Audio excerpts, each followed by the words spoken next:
So, guys, we're going to be jumping into the Q&A that Yoshi-P gave. This is a two-parter, so we might split this up in part one, part two, or we'll just kind of dive into it. So welcome in, everyone, and thanks so much for being here. If you guys are watching this as a part of a highlight, send out in the comments below. Let us know if you like these highlights. We really appreciate that. It's a great way of supporting these in the algorithm, liking, sharing, commenting, all great engagements and more. We're going to be diving into the 14-hour broadcast Q&A. This is part one. We might split this up into two. We'll see basically how long it takes us to get ultimately through it. For those of you who are joining us live, you guys are amazing. Thank you so much for the 28 likes already on the stream itself. And you guys hopefully can weigh in with your own kind of thoughts on everything we're about to cover itself. So first things first, how about I jump into the questions, and you want to play Mr. Yoshi-P producer today? Sure. All right. Chris is going to be our producer Yoshi-P in this regards, and I'll be the question asker. If you don't mind, may I know what's the average lifespan of each of the races? Oda-san, you there?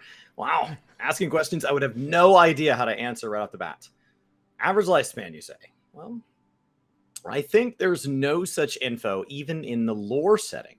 But even if the lore setting has the info, I don't think they'll want to make it public, since in the character creation, players can create handsome old man if they put in the effort. And if players want to, and if we create a lore setting with average lifespan for races, wouldn't that make the character they created end up, pointless because of the age setting?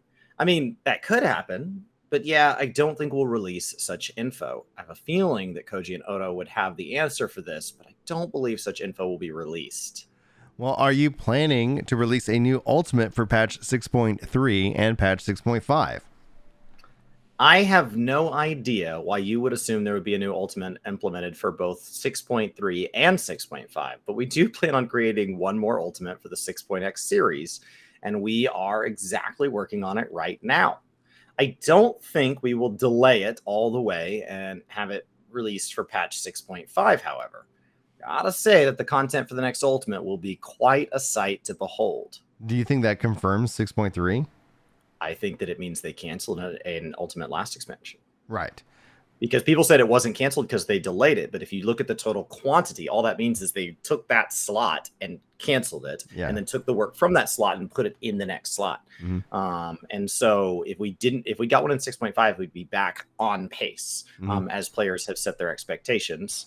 And I don't think releasing one in 6.5 makes a whole lot of sense when you think about the fact that it's supposed to be this at this certain gear score. Releasing it when the gear score is capped gives it a very short life before it becomes legacy. So to people who only raid these things once they're old anyway, it's no big deal. But I think to the world first community that use this as a way to augment Savage, I think 6.5 really isn't as helpful as 6.3, where it can live out there.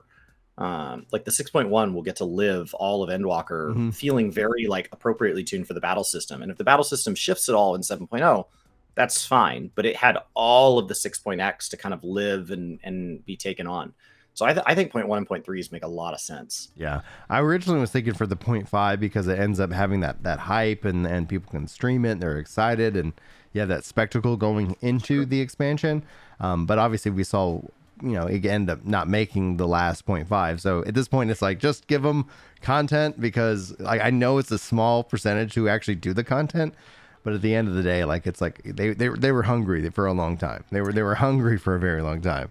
I think 0.5 would be a perfect time to release a Blue Ultimate or something. Blultimate? Something that was never meant to be, like a limited job ultimate or something. Something that was never designed to be truly. It was spectacle exclusively from the get-go. Yeah. As opposed to ultimate is meant to test player skill, not just something that's just spectacle for spectacle's sake. Gotcha.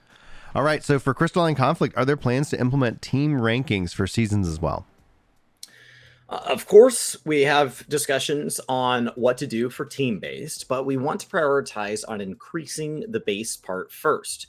We do want to hold official tournaments based on region, as well as other aspects, but in Japan, we do have other events like the 14-hour broadcast, so we couldn't work on it much at the current level, but we are proceeding through the plan behind the scenes, so we're going to start from the official tournaments first. All right. Are there are some hairstyles where the front bangs will disappear when wearing hats. Is it difficult to have the front bangs displayed when wearing hats?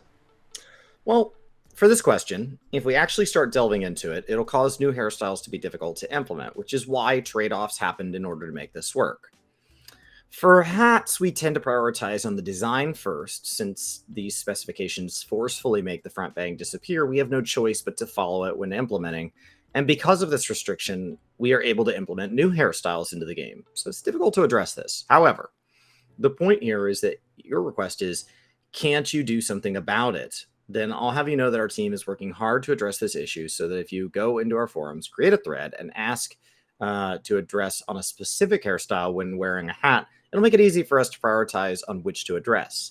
If you just say every hairstyle, then it'll be hard for us to work on it. So please be specific when making this request. Yeah, I can understand that aspect, because if you start with a specific request that becomes a user story, becomes a priority, every hairstyle, it's like, well, what if we pick the wrong hairstyle and, we do that first? And then it's like, why did you do that? I needed this one. This is the one I was wanting. So I would highly specify that. Even if you end up making it every hairstyle, at least they could get some aggregate data. So it's like, okay, we're gonna start implementing it on these hairstyles, these hats, and then they can kind of just make that a work item. And it won't be probably the highest priority, but there'll be time where they can kind of start to kind of look into that. So we've seen him do that with color schemes. When you can get real specific in the request, that gives them real data that they can work off of, and allows people to also kind of weigh in, like, yeah, this is the hairstyle. And all of a sudden you find like, oh, 1,000 people want that thing. Let's go ahead and make sure that we do that, because Yoshi-P always has said that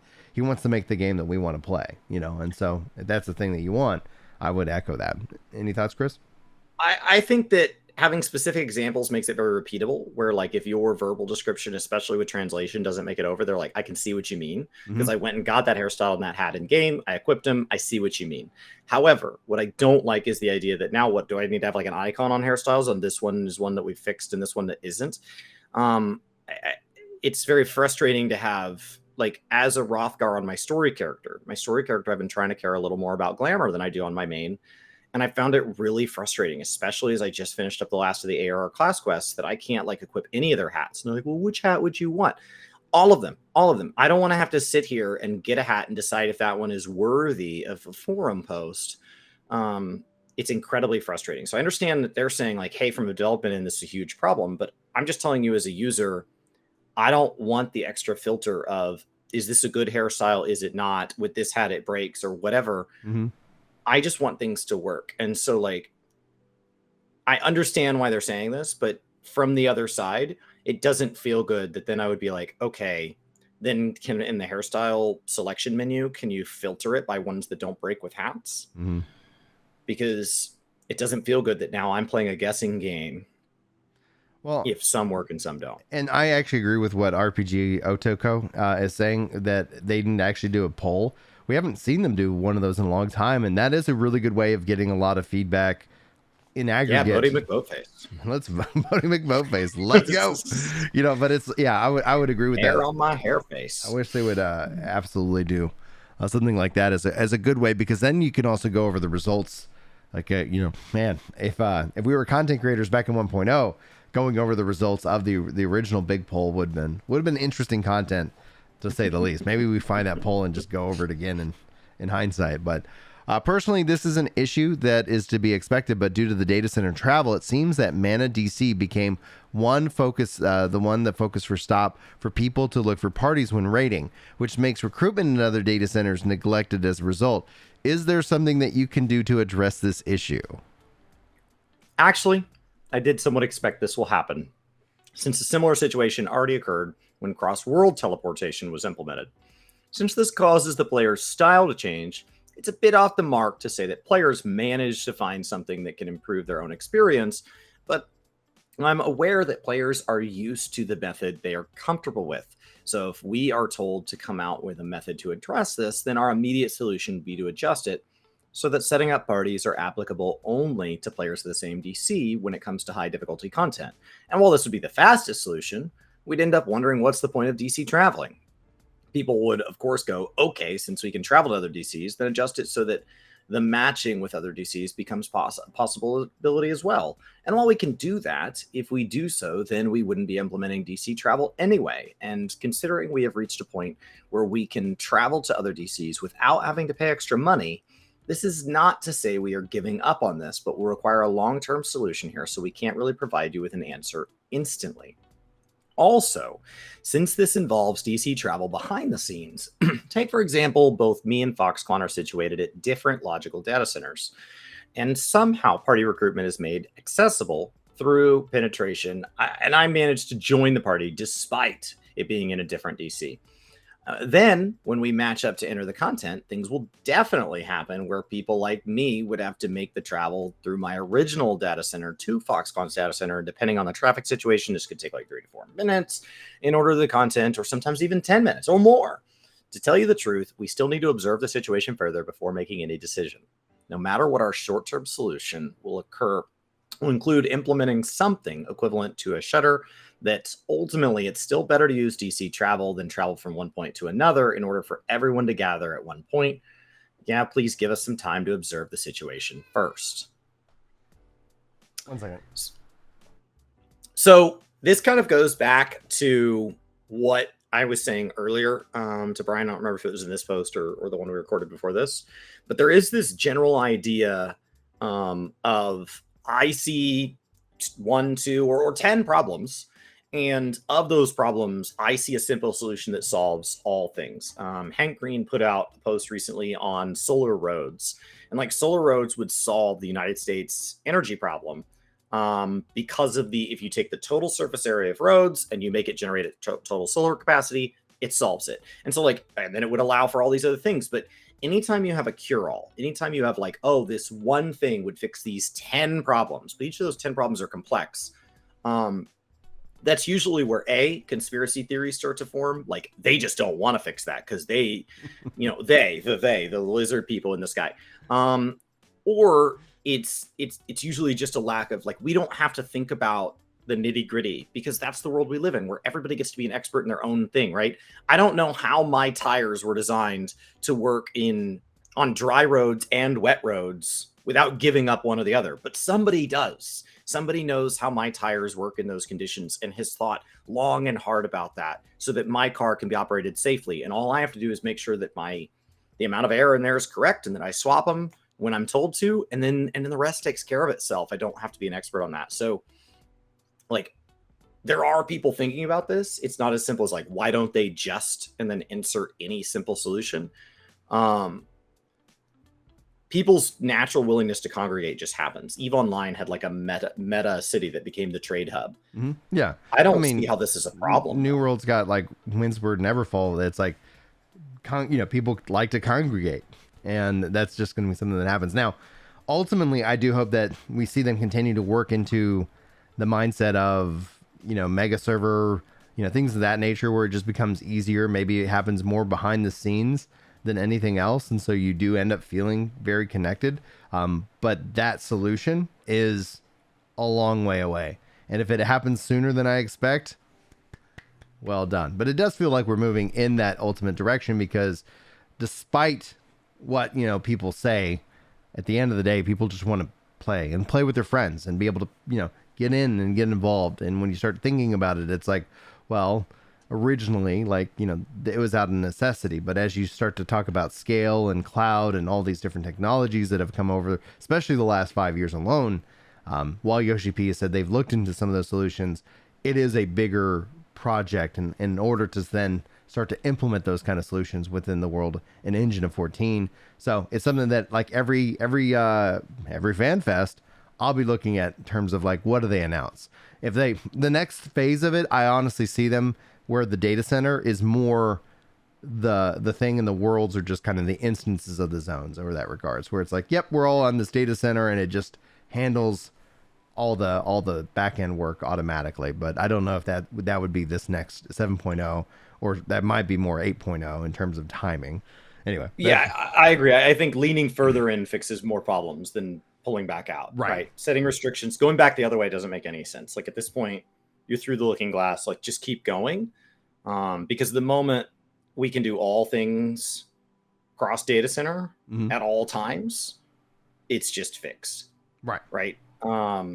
Yoshi-P said with the market board, he would love for there to have been a data center wide market board. Like if there was a region, an NA market board, WoW is in the process of moving to this. So their commodities, the things that there's a lot of, like lumber, for example, in Final Fantasy 14, is now region wide.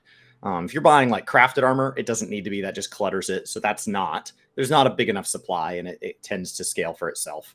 But for something like a crafting material that people are buying it up 1,000, I mean, imagine if Materia was region wide, NA wide. There's nothing wrong with that. It doesn't hurt anything. No one person is controlling that market anyway. When it's getting consumed, it's really frustrating when your data center runs out of it. Fish for like leaves, it's really frustrating when you're trying to do a leave 100 times and like your world doesn't provide enough of that, so you have to go hop. It's like, just let that all be region wide. So that's the better plan. All right. Yoshi-san says, do you prefer smoking cigarettes or do you prefer smoking heated tobacco? Yes, the tobacco question. There's always one. I do smoke both, and basically it's, if I can smoke at the place that allows smoking, I prefer cigarettes. He's also been asked what brand he smokes in the past. He's been asked all sorts of things. If he's quit smoking, how often he smokes. He's always asked. He's tried quitting several times, but ultimately the stress of his job, he always goes back. All right. Will the Warrior Light be able to visit the place named Corvos, which is mentioned in Endwalker in the future? Well, if you're talking about plans, then yes, we do have plans to allow your character to visit that place. And our objective here is to allow visit to places that are actually named in the game. But there's no immediate plans, nor we aren't clear on when it will be available, so we really can't tell you. But since we are in our second major patch after 6.0, and considering we do plan on making 7.0, of course there will be a lot of places we can visit. And it's not going to be just Corvos. But you can also look forward to visiting other places and experience other cultures along the way. So you can look forward to that. It was a nice non-answer. If you remember the end of Endwalker, we were asked as a Warrior of Light, since it was the end of a saga, we were said, hey, you think you're done, but like, and then we were listed off. Here's a series of experiences you've never had that really, if you're going to be of this world, you need to go have. And I mean, that was like a content roadmap. I hope they don't burn that whole list in one expansion. They really let us linger and explore deeply. What I don't want is like Corvos is a zone, and the Southern Isles is a zone, and the New World is one zone. And in one expansion, we've blown through what could be 10 years of lore quickly. Because I think like if Garlemald's all we ever get of Northern Ilsabard, it's kind of some meat left on the bone there. A little bit of meat. What's the most interesting raid that you've done so far from the perspective of producer, director, and a black mage? Okay, now this is difficult to answer. This is difficult. I don't mean this is an excuse, but considering we have created this much raid content with vigor for 11 years coming, and through the journey, we don't really look back and remember them, because if we do, we'll end up not being able to move forward. Of course, we will record our failures and use them as references as what not to do for our next challenge, but my perspective doesn't really matter in this case. Since if I were to state my preference or point out what is good and what is not, all the content designed and released may end up leaning in that direction. Rather, each individual designer do their best to create content and enjoy players' reaction to it. And that's what they pay their attention to. As for Black Mage, well, if you ask me which raid I had the most fun with, the job, in personal opinion, that would be E8S with the fight Shiva. Since it allows for small tricks, and the more I play, the more I discover uptime for the content, like going to a certain spot through material manipulation to get more uptime and so on. There's a lot of strats you can use in this fight, as well as everything can be compatible when compared to other content. I probably had the most time spent in that fight. As for player devs POV, there are many. Is that what that is? Player devs? That's what I'm going with. And Alliance raid wise, I think Ozma was the most interesting to date, since the graphics or mechanics wise, we managed to achieve upgrade on that, and every challenge was new at the time. And that makes the person who creates that fight a reliable designer, someone I can rely on when it comes to battle content. Other than that, another would be Omega. And as I went through the first and second half of the battle, it really shows Nakagawa number two's capability as a raid designer, despite not having prior experience. And while there are opinions about making the second half of the battle better and cut down the loop that occurred in the battle, the growth and the idea that is presented in this content really made it stand out, and that left quite an impression on me. There's still a lot. That is, if you want my perspective as the producer director. There it is. There we go. Although P&D. Although we have many themed costumes available in the game, only the Namazu seem to have head equipment available. Are there plans to create body equipment which is Namazu themed? I mean, is there demand for this? Just asking if players have the need for it. I mean, yeah, he's wearing a frog suit, bodysuit, but still, the stream comment seems to mention that it's available. Oh, well, since people have stated their demand, necessary, okay, I'll relay your request to the team. Design-wise, it's not like it's hard to create it anyway. Sorry, I was just making sure somebody got the link. They were asking about it. The left-hand mmorpg device personally supervised by Yoshi-P, the tactical assault commander that I owned in the past, is broken. But when I brought this to the maker to fix it, they told me that it was due to the end of production and they can't accept my devices for fixes, as they have no spare parts required to fix it. So my question here is, are there plans for a resale? I will personally inquire Hori, the brand, about this, but this will depend on Hori's intention as well. Considering I do have the intention of making another device and the plan is underway, I'll provide updates when there's one, and I'll make an official announcement when it's ready. All right. This is the on-job balance. Since there are situations occur where the Paladin and War were excluded from party recruitment due to their low DPS when compared to Dark and Gunbreaker until the situation got improved, though Paladin and War stills Potency's adjustment. Though this is just one part of the blunder that happened, I would like to know if you have plans on making the job balance better in the future before new Savage patch drops, and I wonder if the adjustment team and the testing team work better together to ensure better job balance without committing such a blunder. You know, this question sounds weird, but this really bothers me, so hopefully you can address the concerns that I have in mind. Don't you have bones? Like, there's a lot of that comment that just feels like, have you guys thought about making less mistakes in the future? Because like the mistakes really affected people. So what if you just didn't have the mistakes before it came out? Had you thought about that? All right. Well, this is quite a spicy comment. But the core issue we had here was the DPS check, especially the boss's max health setting was a mistake. And we did have many cases in the past, and we went through with it despite such mistakes. To tell the truth, we did have cases in the past where we overtuned health by 1 to 1.5%.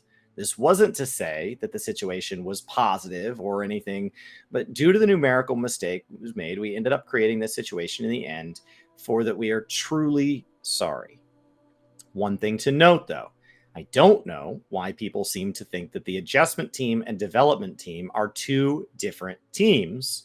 They are one and the same. The battle system team also performs the adjustments on the battle, and they definitely repeated the process of clearing the content they themselves created before releasing it to the public. Well, you know, this is troubling because we still have a disparity of 1 to 1.5% no matter how hard we tackle the matter, and we definitely did our best to ensure the situation doesn't occur. We did increase staff members of that team itself, but, well, this is troubling. One of the solutions we can think of that is ideal is to lower the DPS check and hurdle lower than our projections, but as stated in our announcement in the past, considering we are creating high difficulty content here, we definitely want players to feel that they're getting closer and closer to the DPS check required with each attempt, so we aimed for a number that barely makes the cut and adjusted it that way. We don't want to give up on that setting that we settled with. While I do think you're right in what you're saying here, what I can say here is that we will do better next time. To preserve their honor, and this isn't related to anyone here, but I can say that there aren't many games that underwent such precise balancing. Still, 1.5%. To tell the truth, I do want to find a solution to the problem where jobs are locked out from raids. This is a difficult thing to address because we did a lot to reduce the possibility of it happening. Okay. I know I kind of say this a lot recently, but we've seen many cases where only a portion of the information was spread like wildfire, and the incomplete information was treated as if it's someone's absolute truth. And that is something I want to prevent from happening. But again, one can apply this almost every information contained online, so I don't have an effective way to address this. So the safest approach we can take is to lower down the difficulty in general and make content easily clearable. Sure, it's a safe approach, but I wonder if it's actually healthy for the game itself. Yeah, please allow us to keep challenging the numbers and promise to fix them quickly when mistakes occur. That's the stance we want to maintain if we can help it. We also discussed including staff members where their job is only to hit the dummy continuously, and we did put out our recruitment, but not that many would be willing to take this job. So yeah, we're thinking a lot on this. I'm aware this seems like a non-answer, but this is an issue we'll forever struggle on, and that's what we can tell you for now. This will be an issue, as the fact is the answer that the original question asker ultimately is asking for is, will you homogenize everything so that it is boring? And then eventually that's my 2 jobs weren't good. Can you fix my 2 jobs? And you make it. We've had this in the past with White Mage and with insert any job. Not thinking about the whole thing. They're trying to balance the whole system. So the answer is, I'm not really worried about your job because I'm worried about all of the jobs. Mm-hmm. So yours are included. We're not like, oh, let's drop everything and focus on Warrior Paladin. The whole thing needs to be balanced. Unless we just want to make everything so boring or so easy that it doesn't matter. Yeah. The thing is that, yeah, they got data. They're going to work on it, but like tanking is already as easy as it can be. Like healing is pretty much non-existent. Like this pathway leads to the point where eventually everybody's like, well, this is like, what am I doing here? Like, why, gamers will optimize the fun out of anything, man. Like, oh man, and I know Yoshi-P wants to make it to where you bring the player, not the class, but there is a value in bring the class, not the player, but that's not going to happen especially in 14. When every player can have every freaking class, especially when your tank can swap tanks. Mm-hmm. And the only group of tanks that felt like they had to switch from Warrior or Gunbreaker over are ones that were in suboptimal groups or were trying to clear in that early progression. So I understand that Xenos was frustrated. I understand that Lamatad was frustrated. I understand anybody who is primarily, but like I knew that it wasn't going to affect me, and I'm a Warrior main, because by the time I get there, we're just going to outgear it, mm-hmm. even if they didn't make the change. So like, do better in the future, yes, but like, have you thought about just not making mistakes? Yoshi-P's right. This is it was spicy. Like, oh my gosh, dude! Like, come on. if it were me, I would just not make mistakes. Like I would just run like 2 extra tests, and then we would see the info, and then we would correct it. And like I would have just not made mistakes. But like they probably haven't thought of that. So like, yeah, that frustrates me. That frustrates me. All right, let's move on because I don't feel like complaining about it. I love Glamour, but I've always had to depend on external sites to look at how dungeon equipment and equipment that cannot be sold in market boards is like. So I would like a feature in the game where I can freely check on how the equipment would look like on my character, like a catalog feature or something. Like the Orchestrion scroll feature, like the system in World of Warcraft. Okay, here we go. No. I mean, since we implemented the fitting room feature for the shop, this is actually possible. We can do this, but I'm thinking more on the management aspect involved with the equipment that is dropped in specific dungeons, as well as equipment which is craftable. When I say ID, I don't mean instance dungeon, but the item ID itself, the item number. It will also change the management data when changing locations as well. Yoshi-P starts to mumble about if this is using this method will work. Still, this isn't impossible to pull off. I do think this is actually possible, although it will take some time. I'm going to move this idea forward and see what we can come out with. No, wait a minute. Let me think about it. All right, I'll talk to the team. This is how World of Warcraft's transmog works. It's harder here because we have dyes and because we have gear that people consider spoilery. Mm-hmm. So you would need to track some sort of way, like you've been exposed to the content for it to unlock or something like that. And then the dyeable portion just adds a whole layer. So like Guild Wars has a system that kind of acts as a preview, but it makes it one step harder to get to everything. Like WoW's system is really easy to navigate. It's a lot like the Orchestron menu where you can just see everything in the game. You can search right for it. You can see what it comes from and whether or not you have it.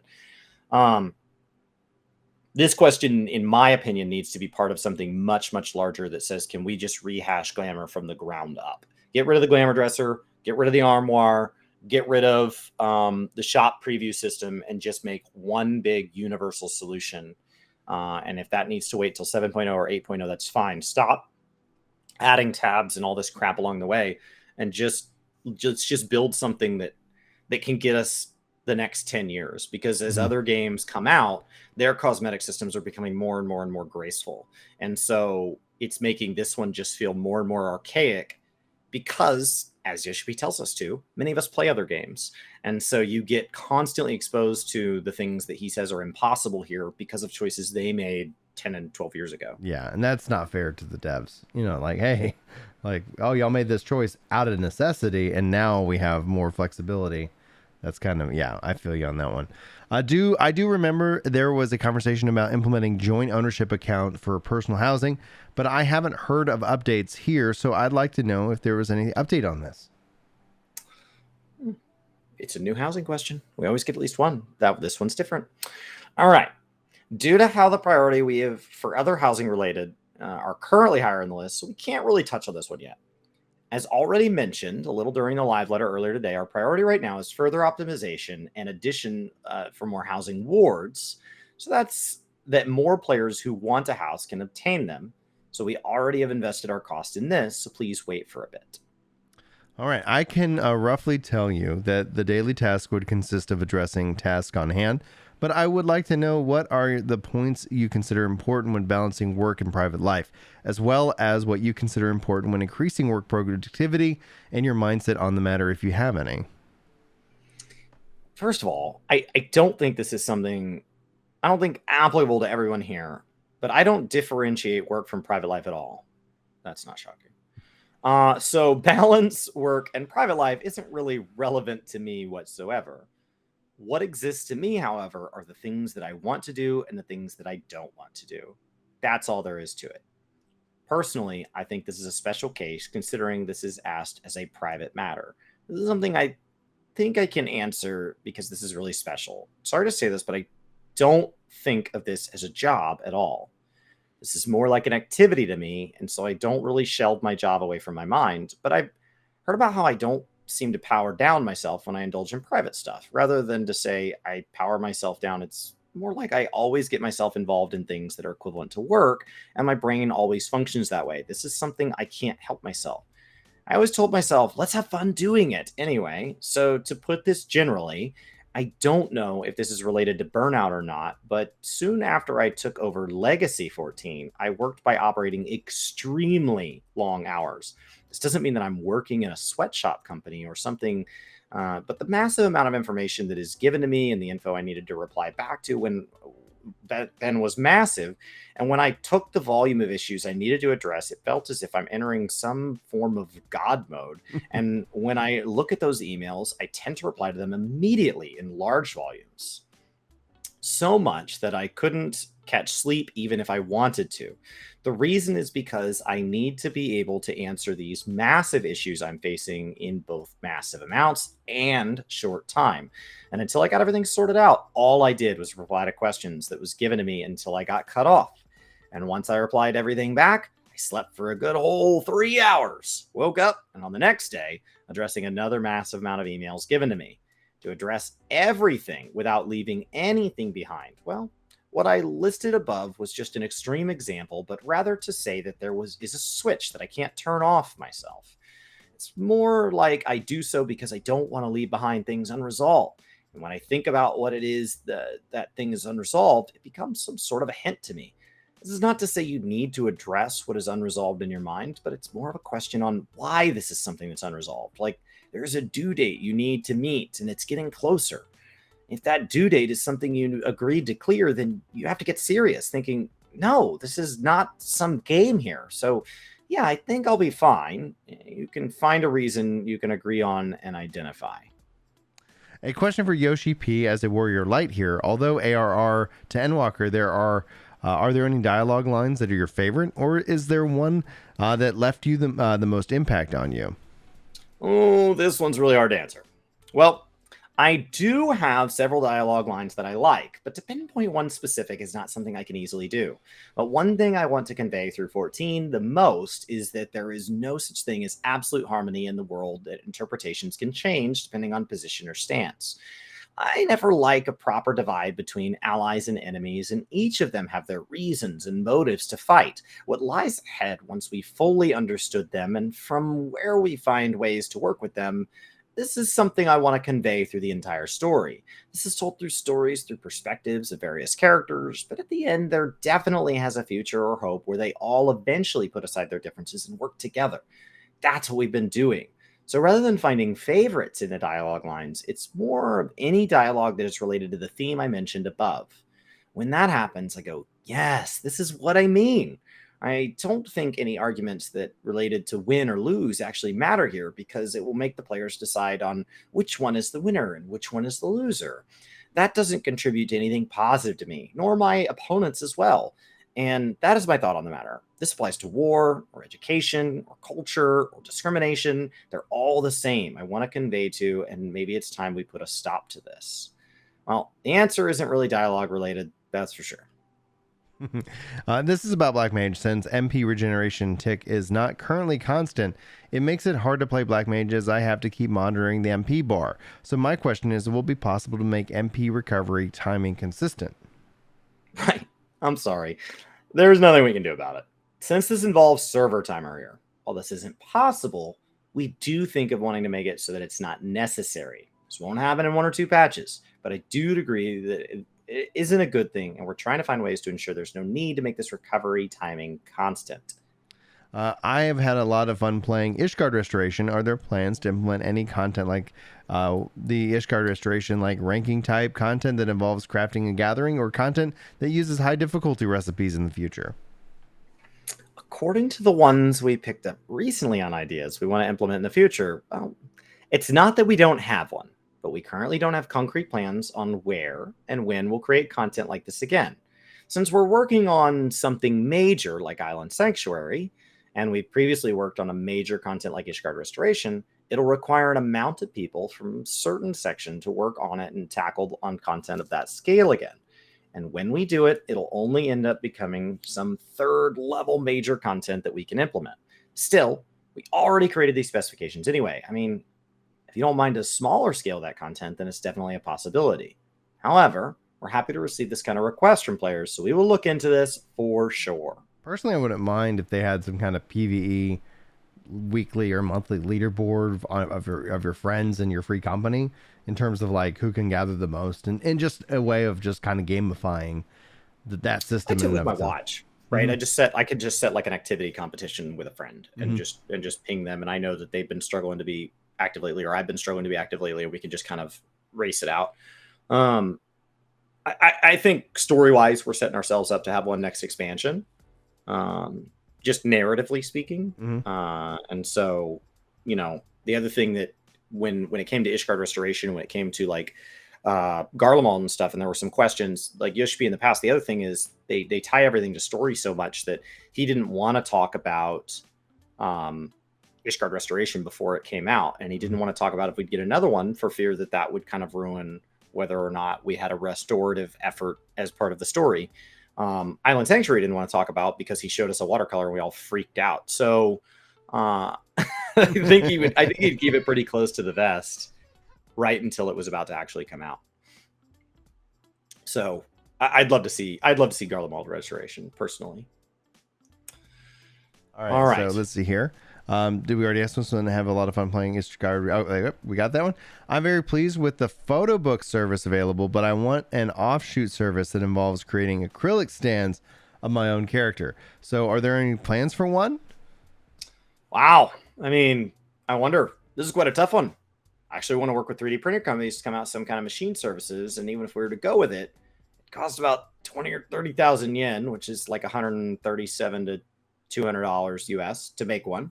But as long as the result looks good, I think it's worth a try. That's what I'm thinking here. I mean, this would allow for good memories if you can use it as a present gift too. So I definitely will want to do it if I can. Putting my plan aside, though, acrylic stand involves more printing, and that's definitely a possibility. So how about this? Are there any companies who specialize in creating acrylic stands who are also the Warriors of Light as in Final Fantasy XIV players? I mean, a company representative is good enough. So if there's anyone who wants to approach us about it, then we'll definitely can work out something with you. So please consider this an opportunity. Generally, those we've decided upon will have our marketing and PR team work earnestly with to ensure the project comes to fruition. So there are plenty of opportunities to gain here. So yes, please give this a try. All right, guys, if you... Where's our QR code? Let's go. QR code. That'd be kind of cool. All right. In Eorzea, we have ingredients to make omelet rice, but the omelet rice furnishing is not available in game yet. I really love omelet rice, and I would love, and I've been waiting to see furnishings related to omelet rice available in game someday. There was actually a company that allowed you to 3D print your World of Warcraft character. Oh, cool. You sent like a link to your armory or whatever, and that like pulled the gear that there was, and it handled it. So it's possible. Okay. Understood. I mean, we had omelet rice during our previous segment, but they all somehow didn't enter the ranking, unfortunately. Still, the issue here is just priority. So it can be implemented, I believe. Just have to say the word. I think it's better for the community team to gather all the things and requests made here, plus all the things I've said in this segment, and send it to the development team, and they'll jot it down as their task. So please let the housing team know about this request. Is there a question related to the second half of P8S where there was a mechanic where we were required to create Phoenix out of all composites? I want to know if there are any plans for any other composite patterns, including the failed ones. Well, about this question. Okay, give me a minute. Including the failed ones. Well, there were other patterns initially. However, I told them that it's going to be impossible to have this many composite patterns, and it resulted in the version that is currently released after going through reductions. If we kept our initial plan, it won't be the current ratio that it is today, and that is exactly where the mechanic itself will end up, ultimately the level. Initially, the designers thought of various patterns without putting the restriction in mind, but from there, the amount keeps getting reduced. And if I'm not mistaken, I think I asked a somewhat similar question to the designer and had a discussion that lasted about an hour, 30 minutes, with dummy testing as well. That's what I remember, if my memory serves me right. All right. I'd like to consult Yoshi-P about life. I really love buying clothes and games so much that it becomes wasteful. I've been thinking about trying to seal my wallet, but do you have any other better suggestions? Sorry, I'd like to present a counter question to your question here, and I apologize for doing so, but why do you want to seal your wallet? And that's what I want to know. Until you can come up with a follow-up question, let's move on to the next one. We'll come back to you later. And so, okay, this isn't about voicing my disapproval, but the reason why I presented with that counter question earlier is because you mentioned that you want to seal off your wallet, but you didn't think of doing so immediately. Therefore, I take it that you don't actually want to seal your wallet in order to control your desire. And I assume that you are in a desperate situation, which forces you to do so, which is why I asked that. If I can actually obtain specific points from you, then I could actually provide better advice to you on what you should actually do. This is quite important, but let me provide an example. Let's say you want to diet, but then you think, I want to, but I just couldn't stop eating ramen. And my impression is going to be, in that case, you really don't feel the need to go through diet then. No, I mean it. This is common and this happens frequently. I mean, you can always ask yourself this and answer your own question. Like, I'm actually restraining myself, but I feel like eating ramen. And then when you proceed to do so, and later you think, well, I did and happily eat my ramen, actually come to think about it, I don't think I'm at a point where I think it's better to go for a diet, isn't it? From there, you'd ponder about the matter yourself. Now, what could be the reason? Now, is this the period where I'm being super busy, and if I couldn't do as much as to eat my favorite food, then it feels nothing but suffocating? And the moment you realize the reason behind your inability to follow through your plan, then go, okay, yeah, whatever. And lasted 3 months without doing what you thought of doing until you escape the current situation. But that happens, you'll definitely feel better. Of course, Foxconn says that, of course, I bought those closing games because I thought they looked wonderful, but when I bought it and brought it home, I start to feel, well, this isn't right, and that happens quite often.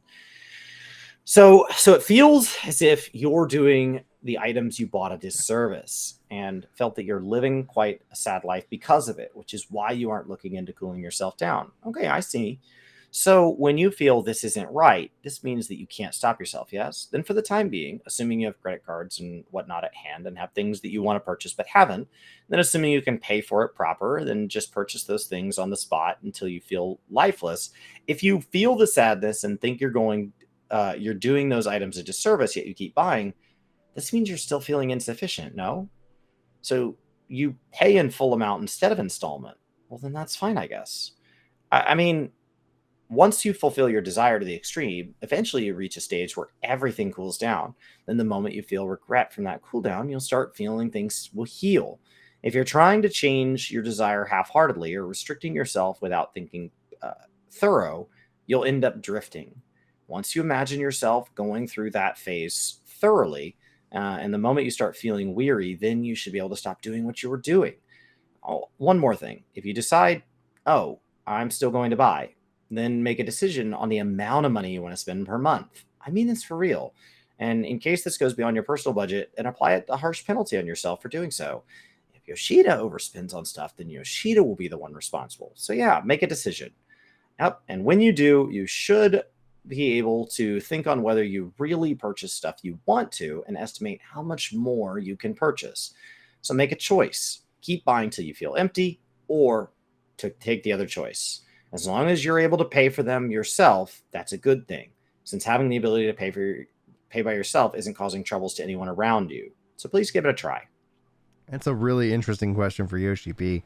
At the end of the day, like what I would say to add on to that is that if you're struggling with that, see if you could get into a state where go sleep on it. And then if you wake up and you're like, yeah, I still want that, then go buy it, as opposed to like just buying it, taking it home. It's like, oh, cool. I like to get this. And it's like, all right, go home, go to bed.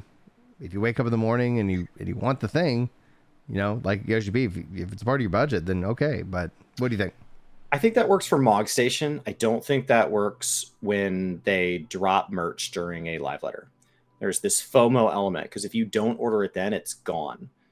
So it's a little easier when it's something like FanFest or the Eorzean Encyclopedia Volume 3, because we know those are coming. And so they act a lot like Mog Station, where many of us are going to sleep on it long in advance, and you're going to set aside that money. But I that's a really nice thing to say, right? Like that, I come from a family of people that don't all take very good care of themselves, and that like making them take care of themselves isn't the solution, because they'll just drift back or be unhappy that you force them to do it. So they really need to want to do it.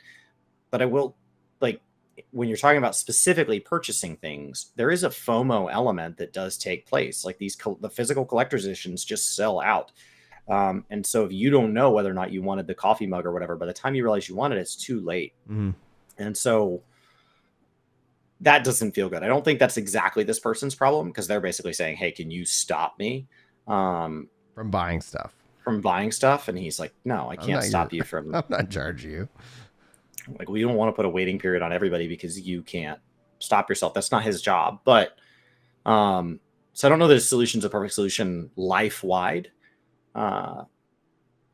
But I do think in general, like if you say you want something and then everything you do takes you in the opposite direction of that thing, you need to sit down and really ask, do you want it, or do you just like the idea of wanting it? Like, I think this is the thing I'm supposed to be wanting. So I say that out loud, but my actions are taking me in the opposite direction, even though I know it's the opposite direction over and over and over and over. And so obviously it's not the priority. And like, that's the first step, right? So instead of focusing on what's wrong with that thing, it's, why is it not my priority? And so I think that was his point of like, try to tackle the thing underneath. What about me is making that not the priority? Not take the thing and say like, hey, what's wrong with this thing? Nothing's wrong with the thing. It's a much more personal journey, and those can be really hard, especially if it's tied to like addiction or something like that. Right. They can be very, very hard, but he's saying tackle the underlying thing, not the right. Like what's wrong with like there's alcoholism in my family. What's wrong with the alcohol company? They're just an alcohol company. You've got to tackle inside why alcoholism is taking you further from your goals, and yet you're choosing to do it anyway. Yeah. Now, on that note, that's part 1. We're going to jump into part 2. Chris, do we need to take a break on the Twitch side? That was an epic part 1. I think it just ran one anyway. These have been running so long. Okay, they missed part of the life advice from Yoshi-P. All right. Well, that's over here on the YouTube side. I wouldn't mind a stretch and a bathroom break, though. Just actually, same here. Same here. Taken one. Guys, I'm gonna go get some coffee. I'm gonna update Julie on my status, and then I will be right back.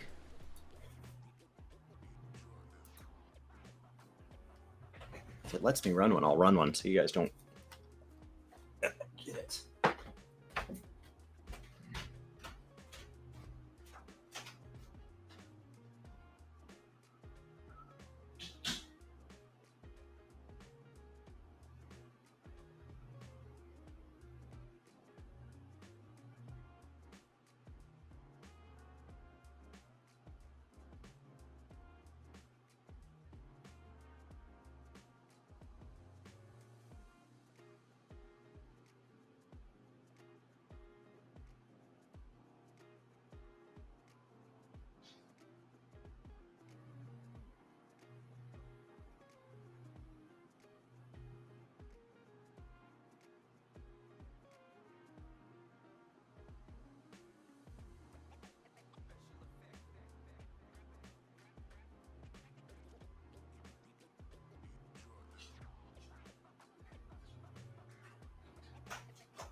Can I bump up my game a little? Yeah. Yes, I can, actually. I got room in the tank. There we go. There we go. All right. I cranked the gain on the mic, so I've actually been leaving room in the tank. Easy fix. Easy fix. So. That's a complex answer to ask a game dev. Hey, I'm having some issues with like feeling satisfied with the way I spend my money. What can you do as a game developer to help me?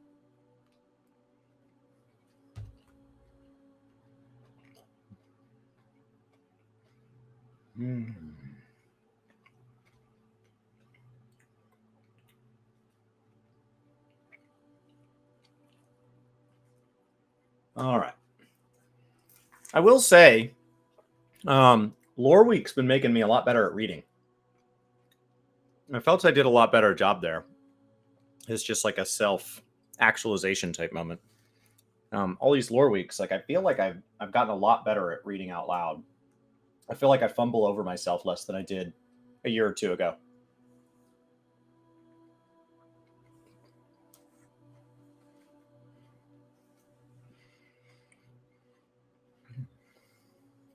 Can I run another one? Stand by. It's just till Brian gets back. No. I was like, the button lit up. I was like, guys, if I can just run ads while he's AFK and just 10 minutes back to back and then we don't get ads for 2 hours, oh, I would totally do that. Twitch, just tell me. We'll just schedule it. We'll just say, hey, from 10 to 10:15, we run ads or whatever.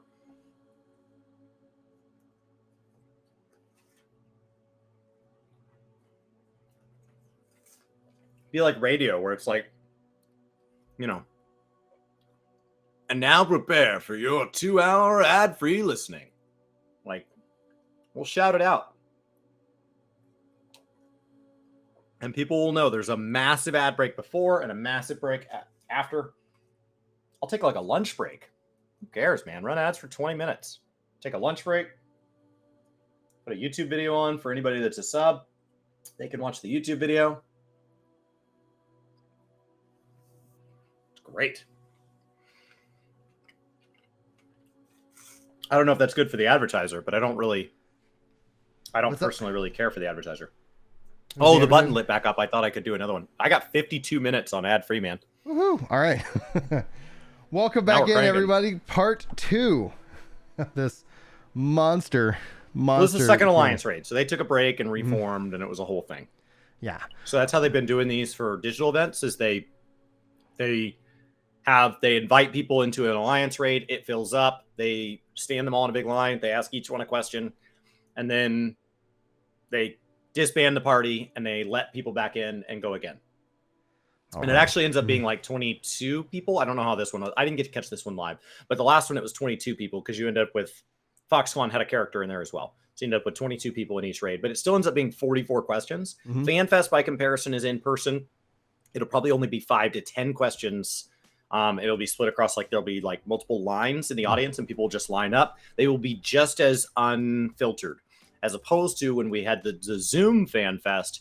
They pre-filter those questions, which I think helped them make sure that there were a more diverse set of very well thought out questions instead of these like, hey, this one red t-shirt doesn't fit me when I'm on my white mage. Can you fix that? It kind of filtered those out and got to somebody who said, hey, I'm having issues with certain glamours and certain classes. And like, ideally each category was still represented, but it was the best question from each category. I think they were in, while I didn't like all the questions from it, I think the typical quality of questions stepped up when they filtered them.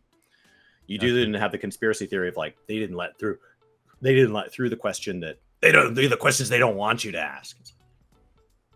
He can't win. He can't win. All right. So regarding side quests, one thing I found out is that the NPC where you fetch the side quest on will disappear once you clear them. And considering that you went your way to establish connections with them, it feels like a waste. So you couldn't even interact with conversations with them anymore after clearing it. So I want to know if we can still have conversations with the NPC even after clearing the side quests that involve them. Well, to answer this question, there are several issues that will occur because if we do so, the map will be full of NPCs. All over. Because they move and they have different things. And second, the issues are resolved, but the NPC just end up standing there. And they'll look pitiful if they just stand there after their issues are resolved. So players might make requests on adding more stories for these NPCs after the initial quests. Third, rather than say they disappear, it's more like they thank us for helping them solve the issue, and from there they make us glad because they no longer need to follow up. I'm really sorry for saying this, but if we keep doing this, well, we actually did quite a lot of follow-up here. Like NPCs related to the Scions, and the dialogue changes with certain NPCs whenever players progress on the main scenario quest, despite not directly involved. So we really did quite a lot of follow-up here, and we really couldn't apply this to every single NPC. Well, what we can do here is to maintain the important NPCs, those that are relevant. I'd say this question is similar to the hat question asked earlier, but if you can point out the specific NPC you want us to explore further in the future, and if you can give us a specific answer, then I can relay that request onto the scenario team, those who attended today's 14-hour broadcast, and they can try to create stories for these NPCs and work their best to connect it nicely that it might work to your favor. So please look into this option and consider making a request based on your preference.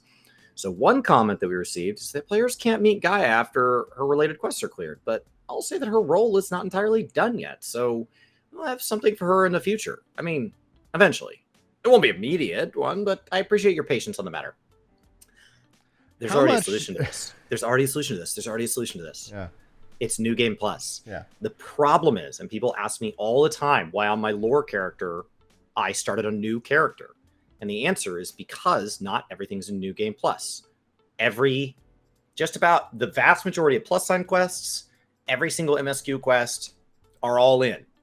So that covers all your class quests, raid quests, alliance raid quests. However, on the side quests, there's only a dozen or so that are included. And most of that's taken up by things like Hildebrand, these huge side quest things. As opposed to following through the ones in Thavnair that unlock the Beast Tribes, as opposed to the Beast Tribes themselves. The Tribal Quest series are not in New Game Plus at this time. So there's no way to re-experience those and the quests that unlock them. the quests which are usually significant. There's a bunch make of another character is also quests. A solution. Isn't that not a perfectly reasonable solution? No, because imagine that there is a quest following a troll in Labyrinthos, hypothetically, and that troll quest were to be really fun and exciting. What I would have to do is create another character and get them all the way through Endwalker MSQ to be able to do that chain one more time, and then it's gone again. So you're asking me to buy a skip and then put dozens of hours in every time I want to experience that quest. Right. So ultimately, like, I hear you. Adding those things into New Game Plus, the technology, that's the solution, right? To get to there. But in term, that is an option that a player can then take if that's something they want. So for the one person, I'm let me know, chat, like if I'm wrong.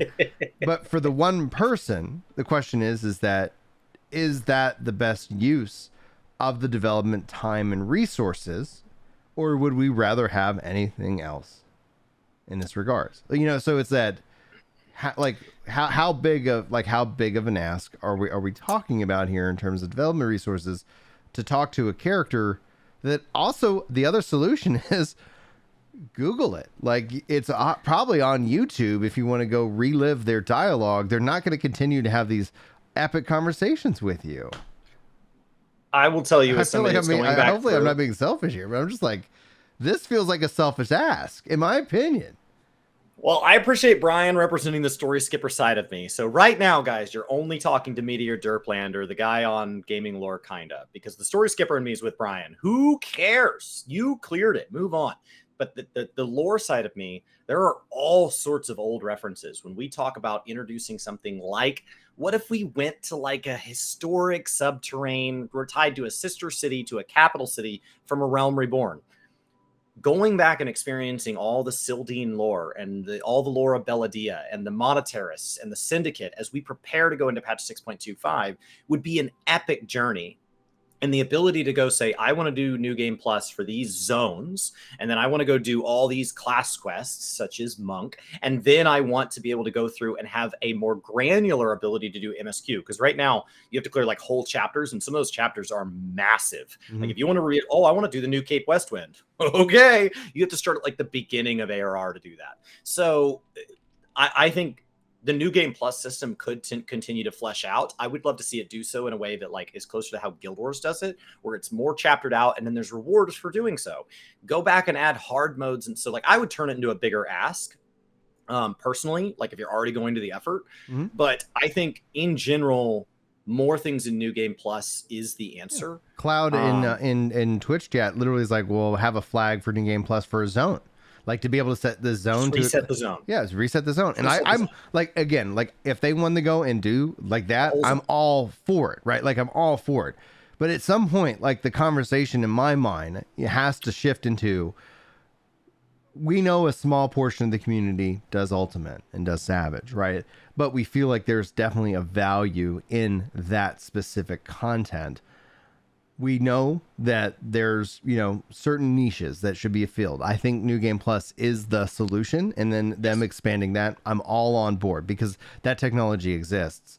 But if this question feels to me selfish, this question, and some of these questions have felt very selfish to not to a niche, but to like, listen to me, back to again, even to the job balance. Like, you guys suck ass.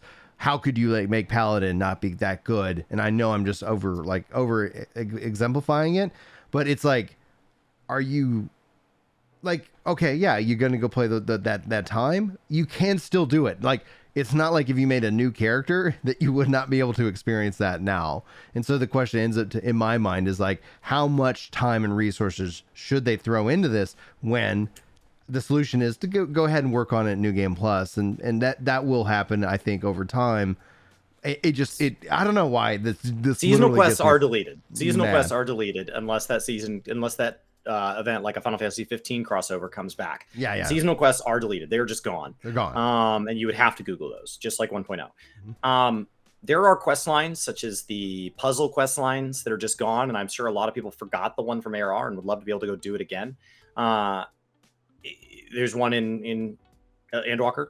I think Also, all the side quests, I think they need to do a better job of delineating those. Side quests, I've been told the ones with thumbnails are the ones that become chains and tend to be a little more meaningful and a little less fetchy. Yeah. I would love to see another icon. Tiering the different I would love to see a tier of the side quests, because there's one after Endwalker MSQ that you guys made me do that people should absolutely do. And it was marked with a standard exclamation point. And so, like, I would love to see some sort of like a little like high quality type star in the corner or something like that that denoted side quests of more merit. Just so that you're like, okay, I've done all the main story quests and I'm still hungry for more. Did you do all your plus signs? Yes, I want to unlock the content. Okay, now do these. And so you can work down. And yes, there's going to be people who are like, well, I just cleared everything. Fine. But for those of us that don't want to clear everything, I can work my way down in priority. Because they're not a blue quest. They don't unlock anything. They don't give you anything but lore. And so somebody who only wants things for pets, optional dungeons, and mounts would be disappointed if they become blue quests, because they're like, what the hell? I didn't even get an emote. Yeah. But for people that want lore, they are lore. And so, like, I would love for there to be more of a delineation there. Especially when they become new. Like, there was one added after the current Endwalker patch. And if you haven't been clearing Rods at Han regularly, you don't even know that one got added. And that seems like, from the way everybody's described it, I haven't done it. It would be one of the ones labeled as kind of high quality, a little bit extra. A little bit. So I do think that it would be nice to see this make its way into New Game Plus, because there's already a system. We're not asking for something new. We're asking for that system to expand. And I think that's a very reasonable request. Yeah. Oh man, like, I don't know why that just boils my blood in such a degree. Cause it's like, I guess probably the honest answer is, like, I think that there's like a lot of other things that would be more valuable to the vast majority of players, as opposed to like really kind of niching down and focusing development time on, like on what I would consider a small subsection, when technology already exists to support that. But it took 44 questions, Brian. We can afford to have niche questions. This isn't a 5-question Q&A. Like, there's niches in here. I don't know. Now, the balance question was, you guys balanced. Have you tried not sucking at it? So that's a little bit different, because he said, we tried not sucking at it before, and we're going to try not sucking at it in the future, was the answer. And so that one, I think, was a little different than this, where it's like, hey, you have a system that exists and it's not being utilized. Can you utilize it?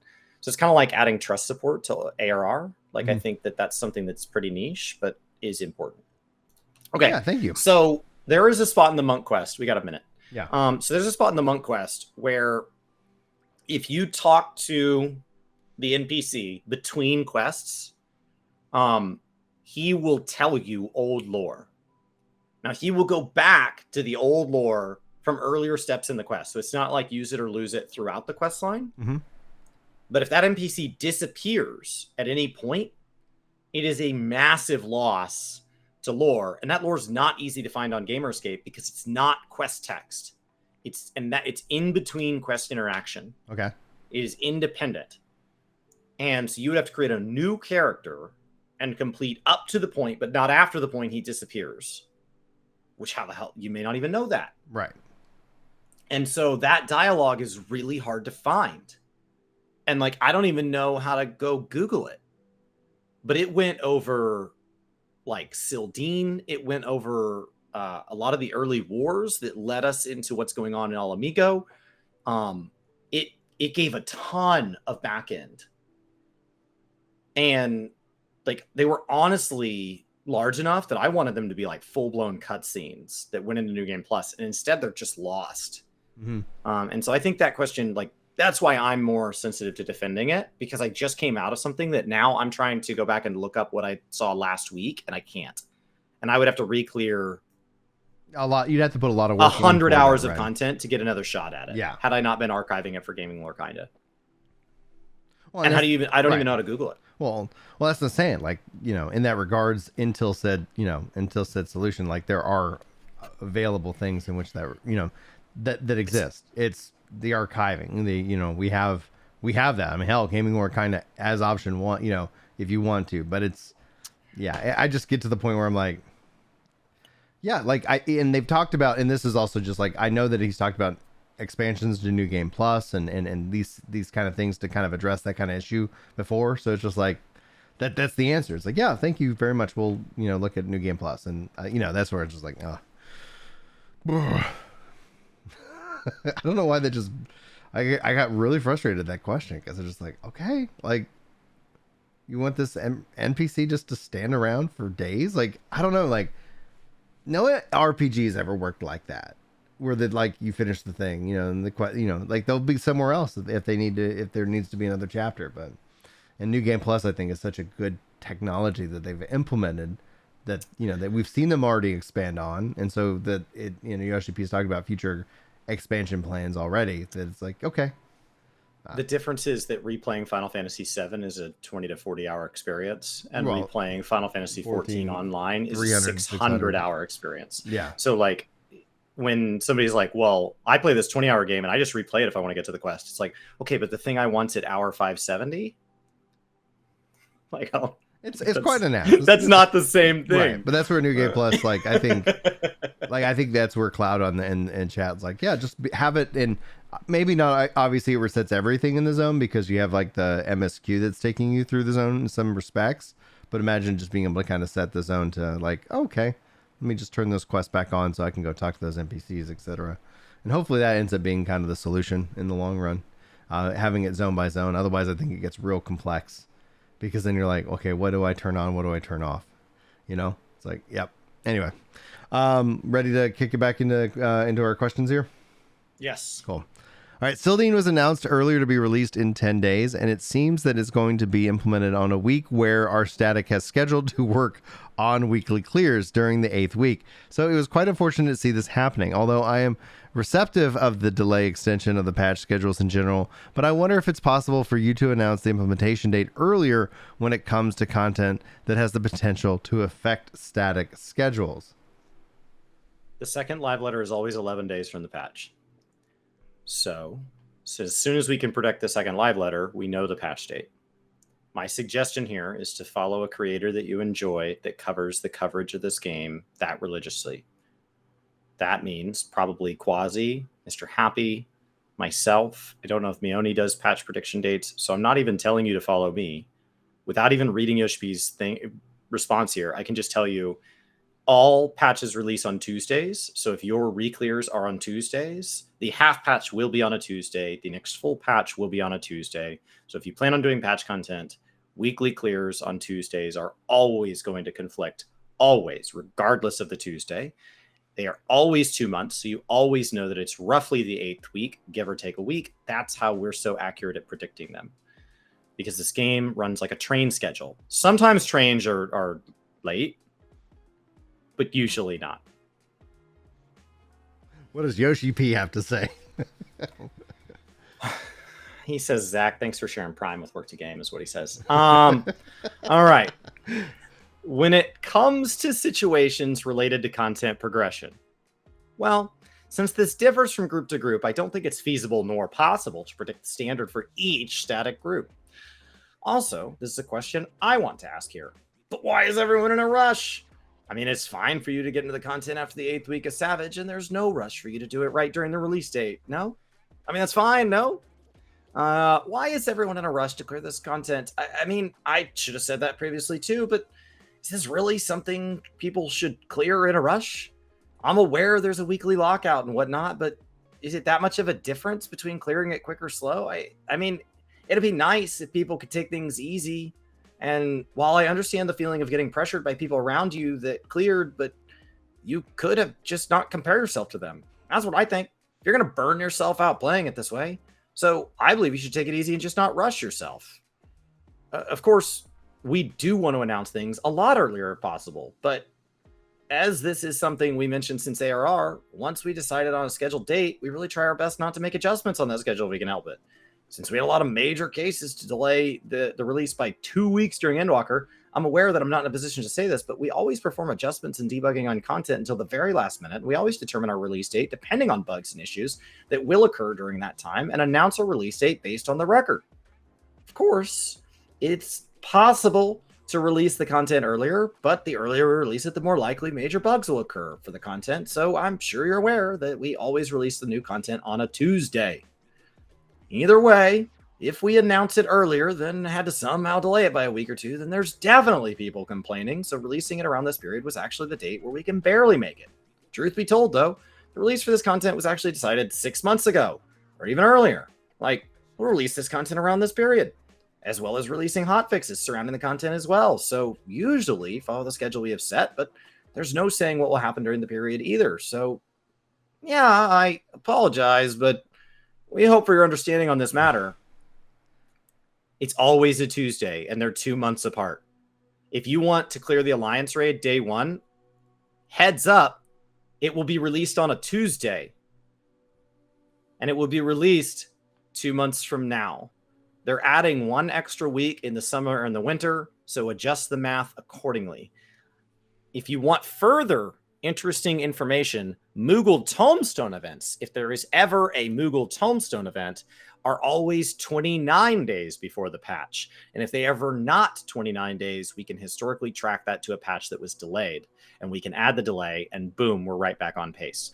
So, like, if you want to know where the patch prediction dates come from and why these stupid YouTuber nerds on the internet can predict them with such accuracy, it is because this game is that predictable. It is unbelievably predictable.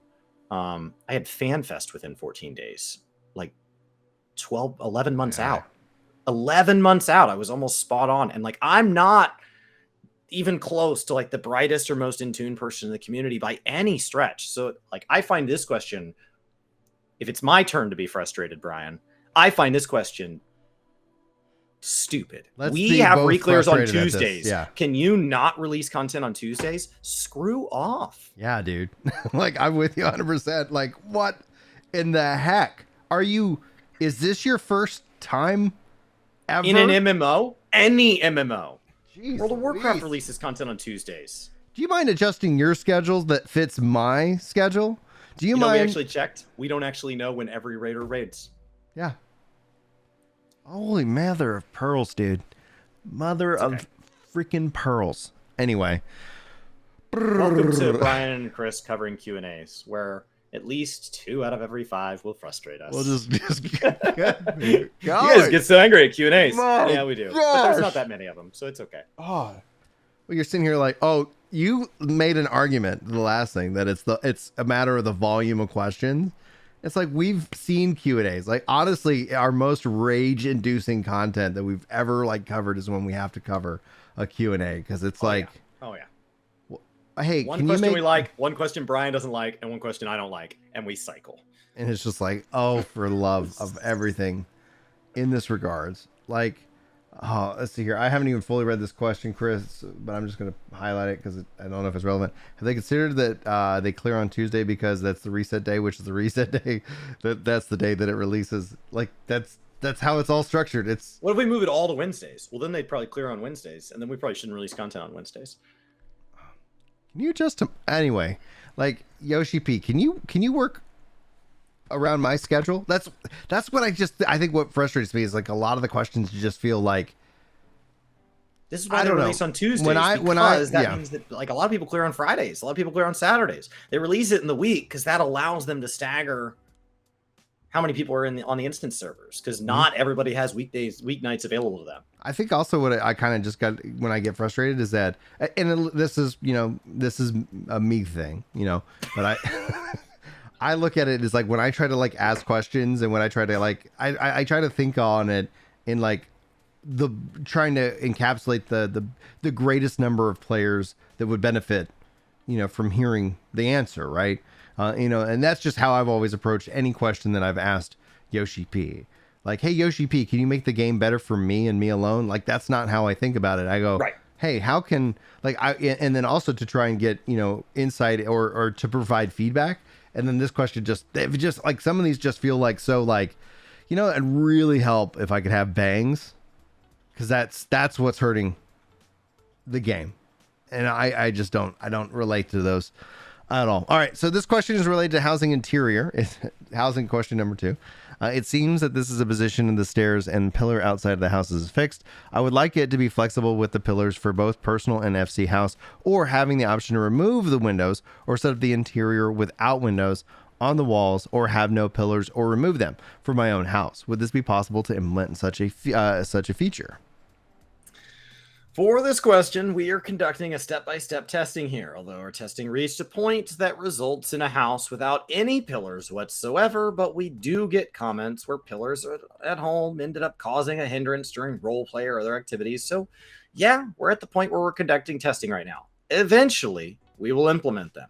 And if that's about changing the look of the interior base pillar to do something else, then it's possible to do so. But for that base pillar itself, we definitely can't make it removable. However, having a house interior without pillars, a completely plain one, that is something we're performing a gradual test on. So yes, we're indeed testing that right now.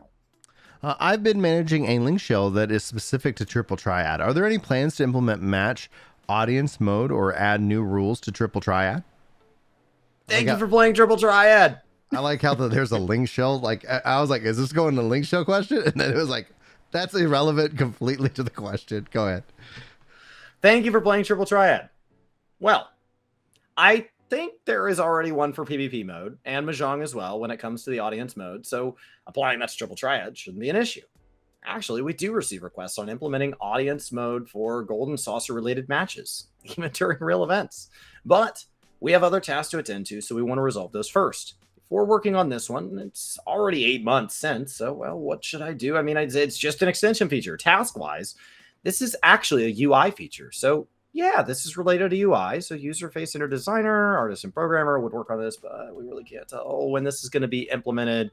Also, we have something we are working on right now. We call this a whiteboard feature in-game, where we can scribble things with it. If we can pull this off, it'll be possible to use this feature for planning raid strats and whatnot, such as creating a diagram that calls for players to move here during this mechanic and so on. This is what we're trying to create right now, and this is the current goal, and we're setting to achieve this considering we received a lot of UI feedback related to Island Sanctuary. That will be the reason why our task is being prioritized to working on those. For now, let us move forward with the idea and see what we can do about it. And I'll bring this discussion to the UI team, and from there, we'll sort out and discuss on task priority. I wonder what this whiteboard feature ends up kind of panning out into. So, like, when he's seeding this, guys, just like he's kind of seeded a few things, like, I would still say it's probably a while away, but so just make a mental note, and so that in a couple years, we can look back and be like, oh, okay, that's what he was talking about, or so that's how I kind of file this away. Whiteboard feature, interesting. It sounds like it does sound interesting, hands down. And so go ahead. There's already a raid like thing that all the world first raiders kind of use to like drag around strats and stuff, so it feels like you just implement that in game. Maybe and then that way insert X streamer here can draw something inappropriate and then be shocked when they receive a suspension for it. Yeah. And it'll be like, oh my gosh, can you believe that's so crazy? I acted like a kindergartner and then I was treated like one. This is insane. And then we'll all get mad and it'll be dramatic. And then I don't know, just look forward to it in a future drama episode. Make sure you hit subscribe. We'll cover it. I would like to know if there is continued consideration to allow carbuncle glamour to be possible for scholar pets, like what you can do with Summoner here. Carby glamour. No, I mean, we already stopped. Carby glamour. Wow. I mean, but I see. This means we need to remake the visual effects. Well, this is something I'll need to ask the character team, specifically on the visual effects and animation department. I'll ask them. Somehow the stream comments is asking if this just means we're going to get Proto Carby as a summon. Oh, Proto Carby. I see. But you're going to get devoured, though. You fine with that? I mean, the scholar who summoned it will be devoured, though.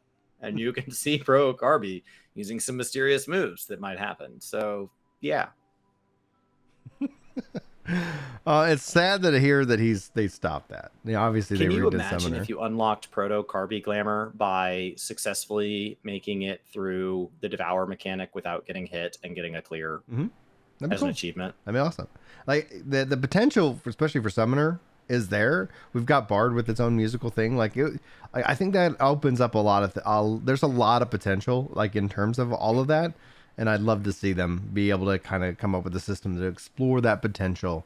Because yes, we know that you don't need to go and unlock your summons to play summoner in this game, and that's just a natural fact of how 14 is. But it'd be cool to have you unlock all kinds of things that you could do with summoner that would be really cool and unique for that job. And then some things could be ridiculously hard to do. So when you saw a summoner pull out Proto Carbuncle, as a part of that, you're like, oh crap, they actually, how'd you get that? And it's like, oh yeah, it was really hard part of this phase, So please tell us the voice actor for Shiryu. Also, there are several entries in external sites that made a guess on the voice for certain uncredited characters. So if possible, I'd like to have their names credited somewhere. I see. This isn't a question I can provide an answer to immediately, so please allow me to confirm beforehand. Probably need to ask the developer department about it. This will also require us to confirm the non-Japanese voices as well, yeah? Since we can't just name the Japanese ones, this is difficult to answer. Well, when it comes to dual roles, anime-wise, we don't see them requesting the voice actors and actresses to hold multiple roles, but when it comes to 14, this is going to sound weird, but we usually request the ones who apply to take on multiple roles. So I, too, am interested in knowing which actor and actresses played which characters here. This is something I'll have to confirm, but if you have any character you'd like to know aside from Shiryu, please post your question in the forums, and we will tend to your request. For this Savage, there seems to be a serious lack of healer participation going on. My question is for you is, are you aware of the reason, and is there something that you will reflect on if there is any plans to address this issue that is within the means and intention of the dev team? And if there is, may I know the plan to address this issue? Super long pause. Things to reflect on. Well, for one, I did read something written on a summary site, something about green skin. Nothing much I can say about that. But we also experience situations where there's a serious lack of tank participation, and this seems to depend on the timing and situation. If I have to make a comment about it, I think the reason would be because it's a high difficulty content. And there are other factors which contribute to this issue. Well, this is hard to answer. I mean, there's also the request we got from players that asked us to create more situations that require healers to heal. And among things that is asked of us. So in this case, due to certain circumstances and a certain wall, which caused deviations or biases to occur, this is definitely a thing after operating this game for a long while. But as for the state of healers right now, I think it's just this is simply due to the healer population in general, as well as the population of raiders participating this tier. But if I have to say anything on this matter, what I am able to say at this point is please give healers a try. And that's what I want to convey. Since this is a game where you're allowed to handle multiple roles, and when you try playing a completely different role, you'll definitely find something interesting through that experience. We will need to observe the situation a little more. Yeah. Yeah. And then that was a meme that was referring to a DPS job. It's just green DPS. Green skin. Yeah. That's what we kind of call it. It's like, oh, you're just a green DPS. Like everybody's a DPS, and you just have a faster queue in that regards. It's a really hard tier to heal if you have a tank that's not using their mitigation. And people, the moment they die, blame the healer. So they get a lot of blame, and they have a really hard job this tier. Mm-hmm. And Katie in chat says, give healers more damage spells. I feel like the game is focused on one thing, which makes it boring. And I absolutely 100% agree with that take. They've taken so much away from the damage category, and you're only using... I use my dot, and then I use my damage, and then maybe there's a job mechanic, and that is healing, and that's been healing pretty much since Shadowbringers. And Yoshi-P said that they're pretty happy with that aspect. I mean, the other direction ends up being, like Yoshi, we just make it easier. We just make the game and then I don't think anybody's going to win from that. But I'd love to see kind of like, and that's where like when it comes to the PvP changes, holy smokes, they're so good. Like it feels so, the jobs feel unique. And I think it ends up being that it's like, we've given everybody all of these skills and we've had to keep giving them skills and just we're raining skills on skills. And then it's like, well, everybody is just the same. And that's not fun, right? So like maybe the solution ends up being like, well, okay, let's take a look at what their identity really is and let's pare that down and really kind of, bring it together. I don't know ultimately what direction they're going to go, but I do like as somebody who does a lot of healing, like I feel like White Mage was way better even in the Stormblood. But in Heaven's Word, for sure. Like, it just felt like there was so many more things that I could operate with. But then again, you're only going to 60, right? So that it's like you had, I think there was more ways that you could have playgrounds. And some of the quality of life features they brought in, I wouldn't want to see go away. Like where they've had abilities auto upgrade, because I had to macro all that stuff back in the day. Like there was ways that like that's what spent a lot of time on trying to make sure like, oh, I got put into a level sync dungeon. Well, I don't have that skill at this level, and now it's taking up this hotbar space. How do I structure this? So there's yeah. Chris, I think if we just take Yoshi-P's answer, one of the hard things about just try healers is at the savage level, when you look at Party Finder and you look at people trying to get P6 or P7 clears, and there's 16 groups available and they're all missing 2 healers. Yeah. But otherwise there's 6 of 8. And when you see that, it's really hard to say, well, just try healer. Yeah, except that I've been burning my weekly loot lockouts on the job I actually want to play. So just try healer is not a solution in the current game mechanics. And like, I'm not saying, okay, well then just unlock loot lockouts. Loot lockouts have a different problem. That causes a different problem. Loot lockouts are important to pacing a game like this that has scheduled releases. They do a good thing when you talk about the people who can raid 16 hours on day one versus the people who feel like they can't raid till Saturday.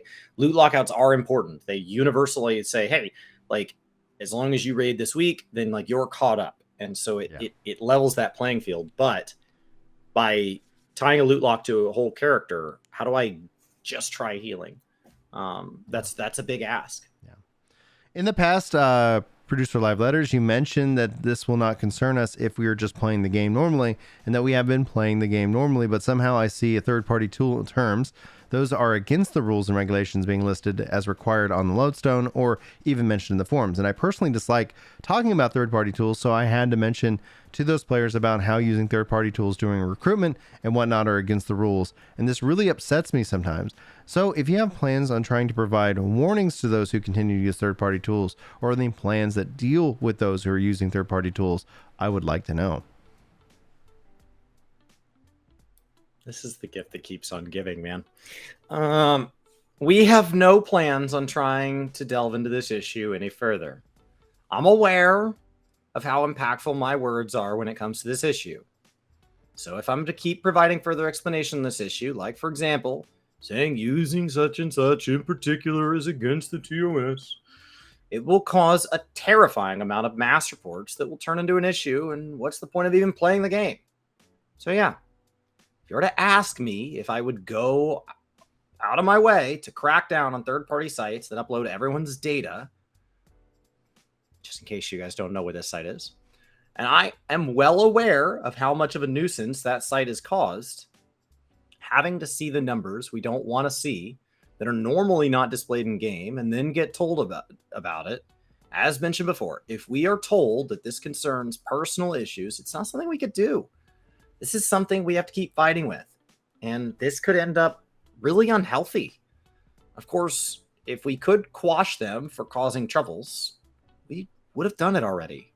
But still, I mean, this is related to the conversation we had earlier, but defining all things in a black and white manner is something I find stiff.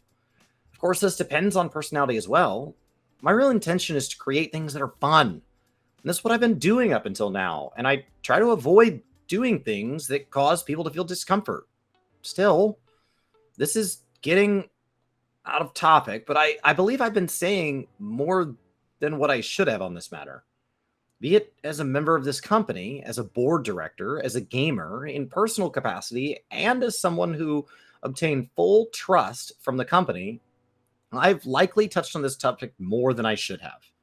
So I don't think I'll be able to step into this issue anymore. And I think we've had enough debates about this. So yeah, I don't want this game to end up a game that mainly cracks down on things.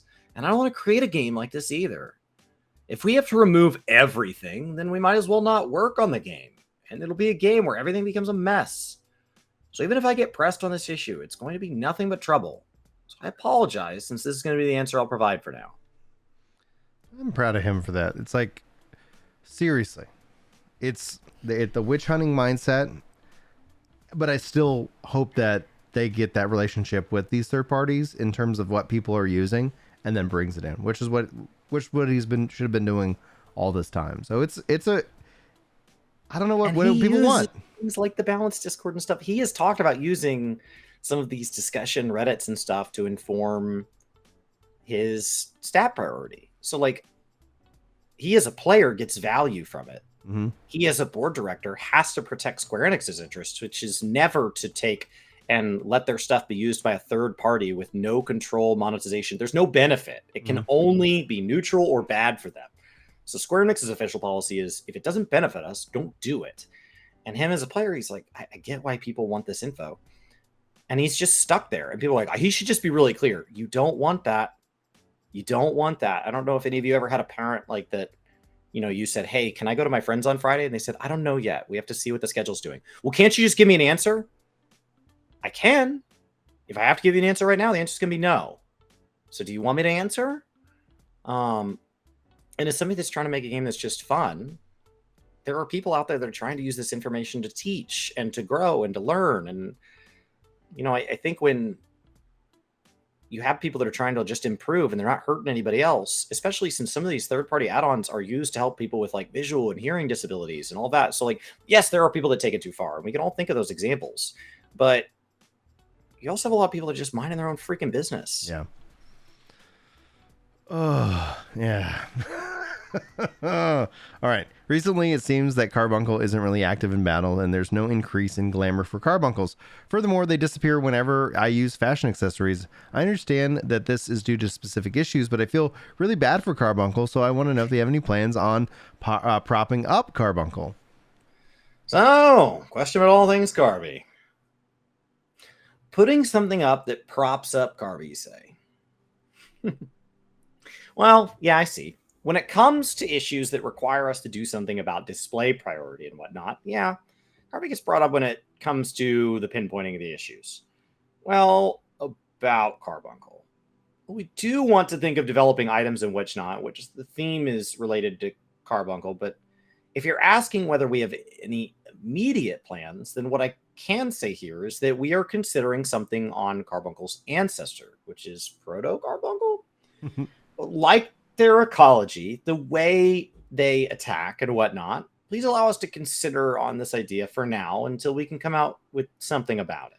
Personally, if they make it to where Carbuncle has just some kind of attack, he's doing something, that would make all the difference to me. They already have those animations done. It just feels like that would be something more natural and akin to Summoner, as opposed to just potency buffs on their abilities or something like that. What do you think? I think as a design, he's talked about how his objectives and his team's objectives for Final Fantasy make pet classes in this particular game very hard to solve for. Mm-hmm. And so they've slowly stripped that out. And so to go backward on that feels like, well, then either those things aren't true, or they're taking a new direction. And in which case, either way, I would expect a longer explanation than he can give here. Yeah. Oh, yeah. So I don't know. It's hard, right? It's why when people say Beastmaster, I'm sure internally they're like, how? Right. Right? Like, how can we do that job justice without stripping it away of everything? If we feel that pet classes and our combat system just don't marry well together, we would either have to insult our combat system or insult Beastmaster to put it in game. Yeah. All right. When doing custom deliveries like the Zolo and Manigo, and when purchasing the materials, I would sometimes like to make a mistake, and I brought the component materials instead of just the component. And since recent custom deliveries only require the component instead of needing component materials, are there any plans to unify them or remove the component materials? On that one, we did have a discussion about tidying up these items, so eventually we'll get to it. Although I can't specify which patch exactly. We will eventually get to it. Sorry, we still aren't caught up on that part, so please be patient. Eventually, when that happens, there will be cases where some items can no longer be used, and we'll make an announcement on the lodestone so we get to it. What that means is stop buying stacks of 99 for the handful of people that do that they just stock up. But like, it's just, they're minor amounts of gills, so like, unless you're using it as a gill source, it wouldn't be that big of a deal. Okay. But yeah, it is frustrating when you buy the wrong one.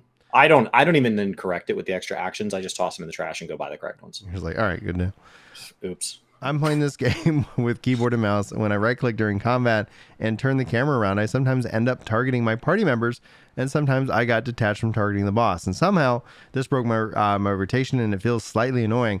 Will it be possible to add a setting that doesn't allow target switching when right clicking? I think there's a setting that doesn't target when clicking on self, but no. There's a setting that doesn't target self, right? It's about the option to on and off target of self. And yes, it's available. Is this not possible? Sorry, but this is a question that I don't have confidence in answering. Even the stream comments seem to be divided on the issue. This option is available for self, yes? Only for own character? An option where it doesn't click on other party members. I see. But isn't this possible? No? Since the party member info is obtainable, then if we want to do it, it should be possible. Yeah, it should be possible. I'll be asking the dev members about this, but I wonder if there were elements that hinder that possibility. Still, yes. I'll ask the dev team about it. Yeah, I think that usually probably means there's going to be a positive move on that ultimately, because you can filter, for party members as a part of controller play and things like that. And so this is essentially just saying like, hey, I'm going to right click, and they already have that for turning off self. So from a dev perspective, like, I don't think it's going to happen right away, but yeah, that's generally like, oh, interesting. Good point. Let's look into that.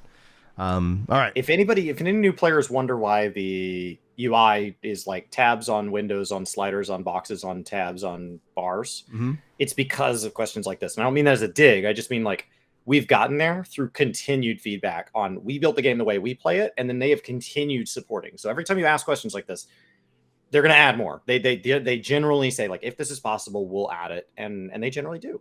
It's slow, so you have to be patient, but it does get added. This is a question regarding the 4th floor Savage P8S on the Savage content, which includes the DPS check required. It's definitely a challenging content. The healing check for the second half of the battle was really tight, and compared to the Dragonsong Reprise DSR, I felt that there were certain parts of the second half of the battle that contains healing checks that is required, which is comparable to what Ultimate would require. Personally, I welcome the increase in healing intensity, but this causes the parties to be lack of healers when it comes to PF recruitment and be progging weekly clears. So I wonder what your thoughts and opinions are on the matter. Okay, I meant this to happen before, but if I give an answer to one question, it won't work on the other one. Right. We are told that healers are free, which is why healers tend to focus on have free time, which is why they tend to focus on firepower instead. We should give healers more situations where they need to heal. And we increase the healing work required. I mean, for the entire expansion, we did it. But as expected, this happens. So what are we supposed to do now? Oh, God, if I should be the one trying to discuss with you guys here. I mean, yeah, I knew this will definitely happen. I mean, I thought we achieved quite a good balance here. Well, yeah, I mean, if I have to start decreasing the difficulty, I'll get comments saying it's too lax. Well, we'll need data. Either way, we did indeed increase the intensity for sure. Although this was the balance that was asked of us. I mean, this is personal disparity, yeah? There are healers who are completely fine with this tuning, and there are other healers that would say, this is too hard, I can't do this. Yeah, I apologize, but please allow us to continue to ponder on this matter and find out what is best, and this is what we can do for now. How much of this is them having trained healers to be green DPS as opposed to like actually being healers, and then all of a sudden this kind of ends up feeling like a content shift? And so if you were just being a healer for the fast queue, which I've played with green DPS healers, like they're like, I'm not here to heal, I'm here to put out as much damage as possible. That's what I'm here to do, and that's what they do. And so I've had that experience, and like at the end of the day, when it comes down to it, it's a function of timing and design. Like when you have like enrages and things like that, like the whole thing is a DPS check. Like you need, so the question is that now I think you have a situation in which that now they're saying, hey, we're going to put some healing checks more in play, which as a healer that wants to heal, like I like healing checks. Like there's that aspect. There's I would say limited content in the game that has that as opposed to anything else. And so this shift ends up probably just kind of weeding out those who are like, I wasn't here to heal. Yeah, I wasn't here for that. Like, I mean, if I'm going to just do deep, like if I'm going to be required to do that, I'm just going to go back to, maybe I'll go be a blue DPS now. What do you think? I think that you're inherently limited because every 8 months we release 4 fights. You could release the same 4 fights with more difficulties. You could have more than 4 fights at a time. The inherent problem is that you are trying to satisfy everybody that wants to do more than extreme, but less than ultimate with 4 fights. Mm-hmm. I mean, you are just, there is a throng of people pounding on your door outside. We need content. And you are coming out with only 4 choices. And so you make the first one inviting to all, and all the hard ones go, that one just fell over. It's too easy. Yeah, it wasn't for you. You make the last one really hard, and then people go, oh, I can't get through it. That wasn't for you. And you put 2 in between. That's your steps. Anybody that's above the highest step is bored the whole way through. Anybody that's below the bottom step is locked out. You're trying to satisfy everybody. In addition to different fights test different things. Just like if any of you watch the Olympics or you watch like the CrossFit Games or something like that, you want fights that say, can you pay attention for a long period of time? Can you burst? Can you do a lot of movement? Can you be really optimal on your rotations where uptime is provided? Can you do individual coordination, group coordination? You're trying to test different modalities because that's what verifies that it's not fun if you're a bursty player and everything's about sustain.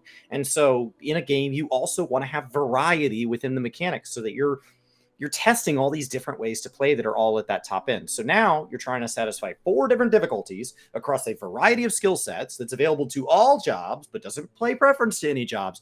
It's an impossible problem to solve with only 4 fights. And to anybody that has historically ever said they should add more fights, is like, well, you should just get out of this game. Like that's the problem. And like, I don't know what the solution is, because when they talk about how much work it is to develop and balance and test Savage this much, I don't think they could put more than 4 in. When you talk about how much they have to do to get this just to this point, I don't think they could add another difficulty in.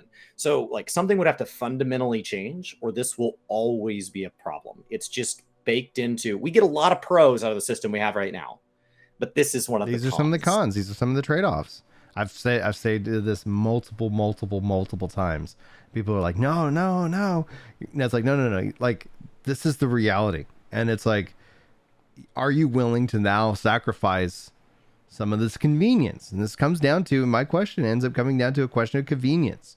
I even saw a video recently from Narc. I haven't finished watching it, talking about how convenience, the struggle within MMOs, and ultimately, like, there is a weird line that you have to walk, because there are some things that are like really enjoyable, but you can over convenience the game and to a degree that it ends up losing the thing that you love. And I think essentially you have to start figuring and looking into that. And that's where I hone in on matchmaking. I use matchmaking, but I know I've played games that don't have matchmaking, and those games have much more interesting dungeons. They have much more interesting PvE content, because they can design the content for the, differently, for that, as opposed to like, oh, if we're going to just put people into this together, we're going to have to make choices, because, and this comes down to also the idea of the idea of the clear. We ran some dungeons this weekend as a part of the community game night on Friday before doing the live letter for game night for New World. We did not clear any dungeon, but we actually got rewarded all along the way. The reward wasn't to clear the dungeon. The reward was the experience. And we also got stuff that actually people progressed, even though we did not get a clear. And so it's also in its design that says like, this content is meant to be cleared, versus this content is meant to be a struggle, but you will get rewarded along that struggle. And that's a core design philosophy. There is that matchmaking. There is that design in and of itself. And that's why, like, New World does dungeons better. But That's my personal opinion. Better ends up but being the trade-off is how many dungeons do they get per year? Oh, we like in terms of volume, right? Per annum, how many do they get? Right now, we're assuming 4 a year. Right. And so like you're like when the scope in and of its right? Exactly. So, right. So what's the trade-off? What is the better solution? Everybody's going to come up with a different answer than me in that regards. But I go and find like, because a lot of the guys that were running with this, just as a context, are 14 players. And they were like, I'm so sorry. Like I wasn't geared up enough to get the clear on this dungeon. I was like, dude, we all got bonuses and rewards and we got loot. No worries. Like we got all, like this was so much fun. Like the struggle will also make when we do get a victory that much sweeter. But the fact is that we can go and run just this section over and over again as practice. And you're still getting item drops that are better than what you have because of how the system's structured. But that's the thing, is that your ultimate reward is not the final boss. That's not where you get your like bonus in terms of progression. So in 14, clearing the final boss is how you get your tomes, how you do all these. This is, and I'm not saying, for me, like I prefer this option over that option, but literally it's just a design question, right? Where is the reward? Where's the structure? And 14 has said it's really focusing around the clear. The clear is essentially kind of the bigger payout as opposed to just the overall run experience. I don't know. I unfortunately I can't see Twitch chat because we were having those connection issues. So I don't know if anybody's over there weighing in, saying like that moron, Brian. No, I think the solution is back to the New Game Plus solution. Next expansion, they have talked about adding 8-man support to trusts because they want the MSQ trials to be clearable. The moment that's doable, they have also talked about possibly next expansion taking on Crystal Tower, which means they would be able to do 24-man. If you can do 24-man and 8-man trusts, if the system is capable of that, then there is technically nothing except for work stopping them from supporting day and date trial, alliance raids, and raids, because they're just 8-mans. The moment you can make trusts, especially if they had mix and match trusts available for clearing the raid content, that becomes your LFR. That's your story mode. You can go in and Thancred can carry the content for you. Thancred, this is Thancred. Let's get a clear. That's fine. And the moment that's doable, we can step up what the entry-level normal is, and that can now act as our medium, which might allow P4N to surpass what is currently P1S. And that moves everything up a little bit. Because right now, basically, P1 is meant to be something you can clear. P2 is not meant to be that much harder. And then there's a jump. And then we have P. So really, it's 2 for the people who this is their first tier, 2 for the people who have done this before. But that would allow us to maybe shift to where we get what feels like that 5th fight. That P8S being this truly savage experience. And then it becomes a question of like, well, do we also want to have gearing be an issue? Because gearing is the soft nerf. To make content clearable by the best of players in the game and to make it clearable by everybody else, gear is the natural nerf. What World of Warcraft has more of is more striations of gear. And so that means that later into a tier, people who were nowhere close to getting a clear earlier in the tier can just through sheer power. And the question is, do we want to have that problem? Do we want to have power take a bigger role in balancing the game so that weaker players are just slower players? I don't know the answer. Right. There's pros and cons, right? Pros and cons. Everything's pros and cons. Pros and cons. Will there be further chances where players can do dungeons, PvP, and whatnot with Yoshi-san, Captain Tanika-san, and the other dev members of Eorzea? I would love to see the members enjoy the game as well. That big, beautiful Brian guy. Now they're... well, for the community team, their job is to flare things up and make the game exciting. As for the dev team, development is their job. So to expose their names and faces and play with other players isn't part of their job scope anyway. So I personally don't want to force this on them. However, since almost every development team member here are warriors of light themselves, as in players, you may not realize this, but they do normally play this game with other players, just so you know. Oh, and you might not know this, but we did conduct a segment in the past, a group of 7 development members partying with 1 person that cleared, progging an old raid with Echo turned on. the whole objective is to clear the fight no matter what. I think we still have that on record of that somewhere, right? Was within one of the 12 hours, so don't know if there's a rebroadcast. Well, they did it for sure.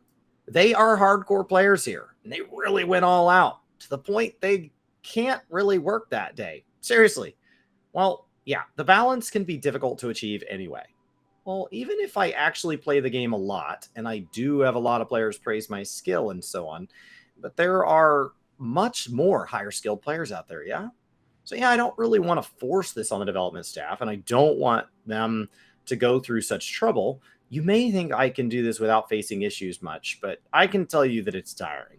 Really, imagine working really hard on a game, getting salary proportional to the work done, and then on top of that, going through players commenting they're good or they suck. Yeah, then they might get sick of it and might request work on other teams. I mean, we'd be more than glad to have something if development members are up for it, but for now, we can't have that.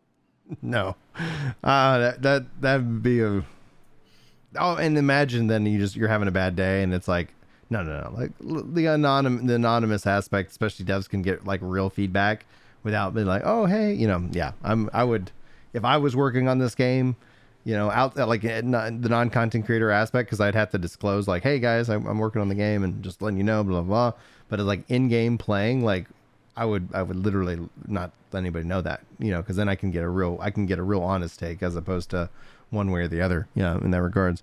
All right, I love taking screenshots, and I use GPose a lot, but there could be a possibility to add more slots where I can save my camera layout settings. This should be possible if this relates to client save side. We should be able to increase them. So allow me to relay your request. Yeah, client save side, baby. Server save side, that becomes more complex. Like, okay, how do we we're talking millions of players. Where are we storing the data? That's a space issue. So for guys who are interested in development, when it comes down to kind of any project planning, you think about what's called space complexity and time complexity. So time to essentially process and get the results, etc. Space complexity is the how is it stored, how is it managed, and you can have multiple different ways of storing data. Some that are really fast, some that aren't, some some that are loosely coupled, some that are like really tightly related. And so it just comes down to like, so client side, it's like, oh, if we're going to save this on your own computer, that becomes a lot of an easier ask, because then it's like, oh, you're out of space, you figure it out. Like you figure out where you clean up your hard drive. I'm not having to worry about like, oh, sorry, we lost your data. I know that was important to you. Do you have any plans on selling Soken themed acrylic stands? I'd be happy to buy them as an OMOG for Final Fantasy related goods. It's possible. I want Yoshida themed acrylic stands as well. Well, sometimes when we create something as a joke, there'll always be ideas popping up to make them actual goods. I hate that. I really dislike them. Even when it's about the Wandering Minstrel, I was pestered about it. So I okayed it until today. And until today, I still regret that decision. It's not needed. Really not necessary at all. I mean, we have the background music related quiz segment earlier, yes? I seem to remember there was a time that we had a t-shirt with Soken's face slapped on it. And somehow we made it a lottery prize, sent it off as a present, right? Wait, what? What about me making somebody cry? What? Okay, so you mean about me saying there's no acrylic stand? No, I'm sorry about this. I'm happy that you express your interest here, but I mean, just a what if, okay? Imagine being told by the masses, look at these people, they themselves having that much commercial worth. So yeah, please think of it from our point of view as well. Just think that we're going to receive comments like, look at these people printing their faces on a t-shirt of themselves acrylic stands and thinking it can be sold as goods. And it really cost us. We understand people would buy it, but we're definitely going to receive negative comments about it. I mean, we definitely get told about it. Really. We definitely receive negative comments about it. About the Lalafell oh no mode. There's stuff in chat going on at the same time. I mean, if we can earn an income by selling ourselves through goods and whatnot, and if this is our job, then I'm fine with it anyway. I mean, I can become a YouTuber myself after retiring as a game designer. And when that happens, sure, I can come up with Yoshida goods and whatnot. I would even do something like Yoshida Cafe, or even open up a Yoshida bar or something like that. I'd even open up something like a Yoshida pension for Warriors of Light and, do snowboarding together. But this is not the case right now. I know that Soken isn't here to answer this question right now, but I myself available as free materials. Oh yeah, I'm reminded of a story where someone made a Yoshida themed bag during the last FanFest. You can feel the insanity from it, but my face can be seen plastered throughout the bag. A bag that's full of photos of Yoshida plastered all over it. I told them that, yeah, I do appreciate someone thinking so highly of me, but as long as this is made as a derivative work and not for sale, I'd be fine with it. You can also find quite a number of free materials for Soken as well, so I'd appreciate if you just work with what's available. Foxconn says, sorry that I have to do something where the horror story to tell, but just look at the in-game chat that the player is actually the one who created the Yoshi theme. Yoshi-P says, oh, thank you, really. Thank you for your time, but it really shocked me. Imagine your face around the bag, 360 degrees. Yeah, I'm sorry. I love the music at 14, so I've been collecting the orchestrions. There are songs that are listed on the lodestone more than 2 years ago, but are not attainable in game. So I want to know if there are plans for us to obtain them. Oh my. I think it's better for us to check this. You mean songs that are available in the lodestone database? Yes. I'm sure those songs are the ones that were meant to be implemented as a prize for some tricky reason, registered as entries on the Eorzean database. I seem to remember that we have something planned for this, and a certain manager goes, well, if it's somewhat missing, we'll be making them available as purchasable items. Let me confirm that beforehand. All right. Are there any plans to rerun Yokai Watch event in the future? I want the weapons for Reaper and Sage. What? I'll try to ask Ino-san about it when I see him next. See if this can be done. I do think Hino-san would be happy about it and go, yeah, please do, though. I really love the Fat Chocobo hat and always play the game with the hat on, so I want to know if you can make it dyeable. There was a Lalafell wearing the Fat Chocobo that asked this, it seems. I can't believe that it fits the situation so well here. Yeah, I really feel like I'm looking at a Lalafell from the top view, and I see him wringing his hands over me. I mean, this is just... okay. He got me good. Basically, I just want to maintain the impersonation aspect and not overdo it as much as possible, since there are many types of Chocobos anyway. I will have to confirm this with Hayashi, who's responsible for item-related stuff. So, yeah, I'll let him know. Gotta say, though, this picture is slick. I find this amazing. Look at all this guy coming at me begging for it. It's amazing, I tell you.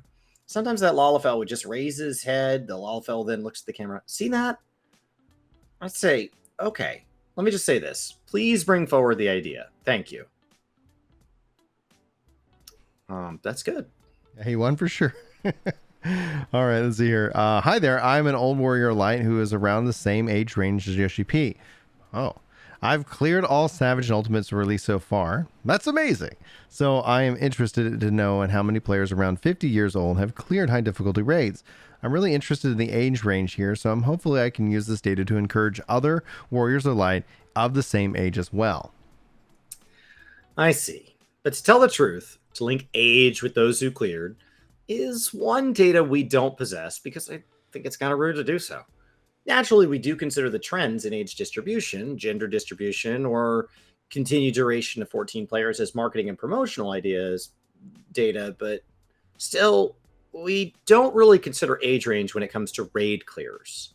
So I have no idea on the exact number, but I do think there are a lot of them who cleared. But still, I don't think there are many who cleared all Savage and Ultimates to begin with. Still, when you ask about providing courage, I think you are the courage yourself. Our courage, that is. Don't worry, me, you, those around 50 or those beyond their 60s or 70s. Just think of ourselves as the light bringer. That should be enough, yes? Let's go with that. Let's go with that. Instead of thinking how many people around, think as ourselves, as the ones left. bring the light unto others, and live with the feeling in mind.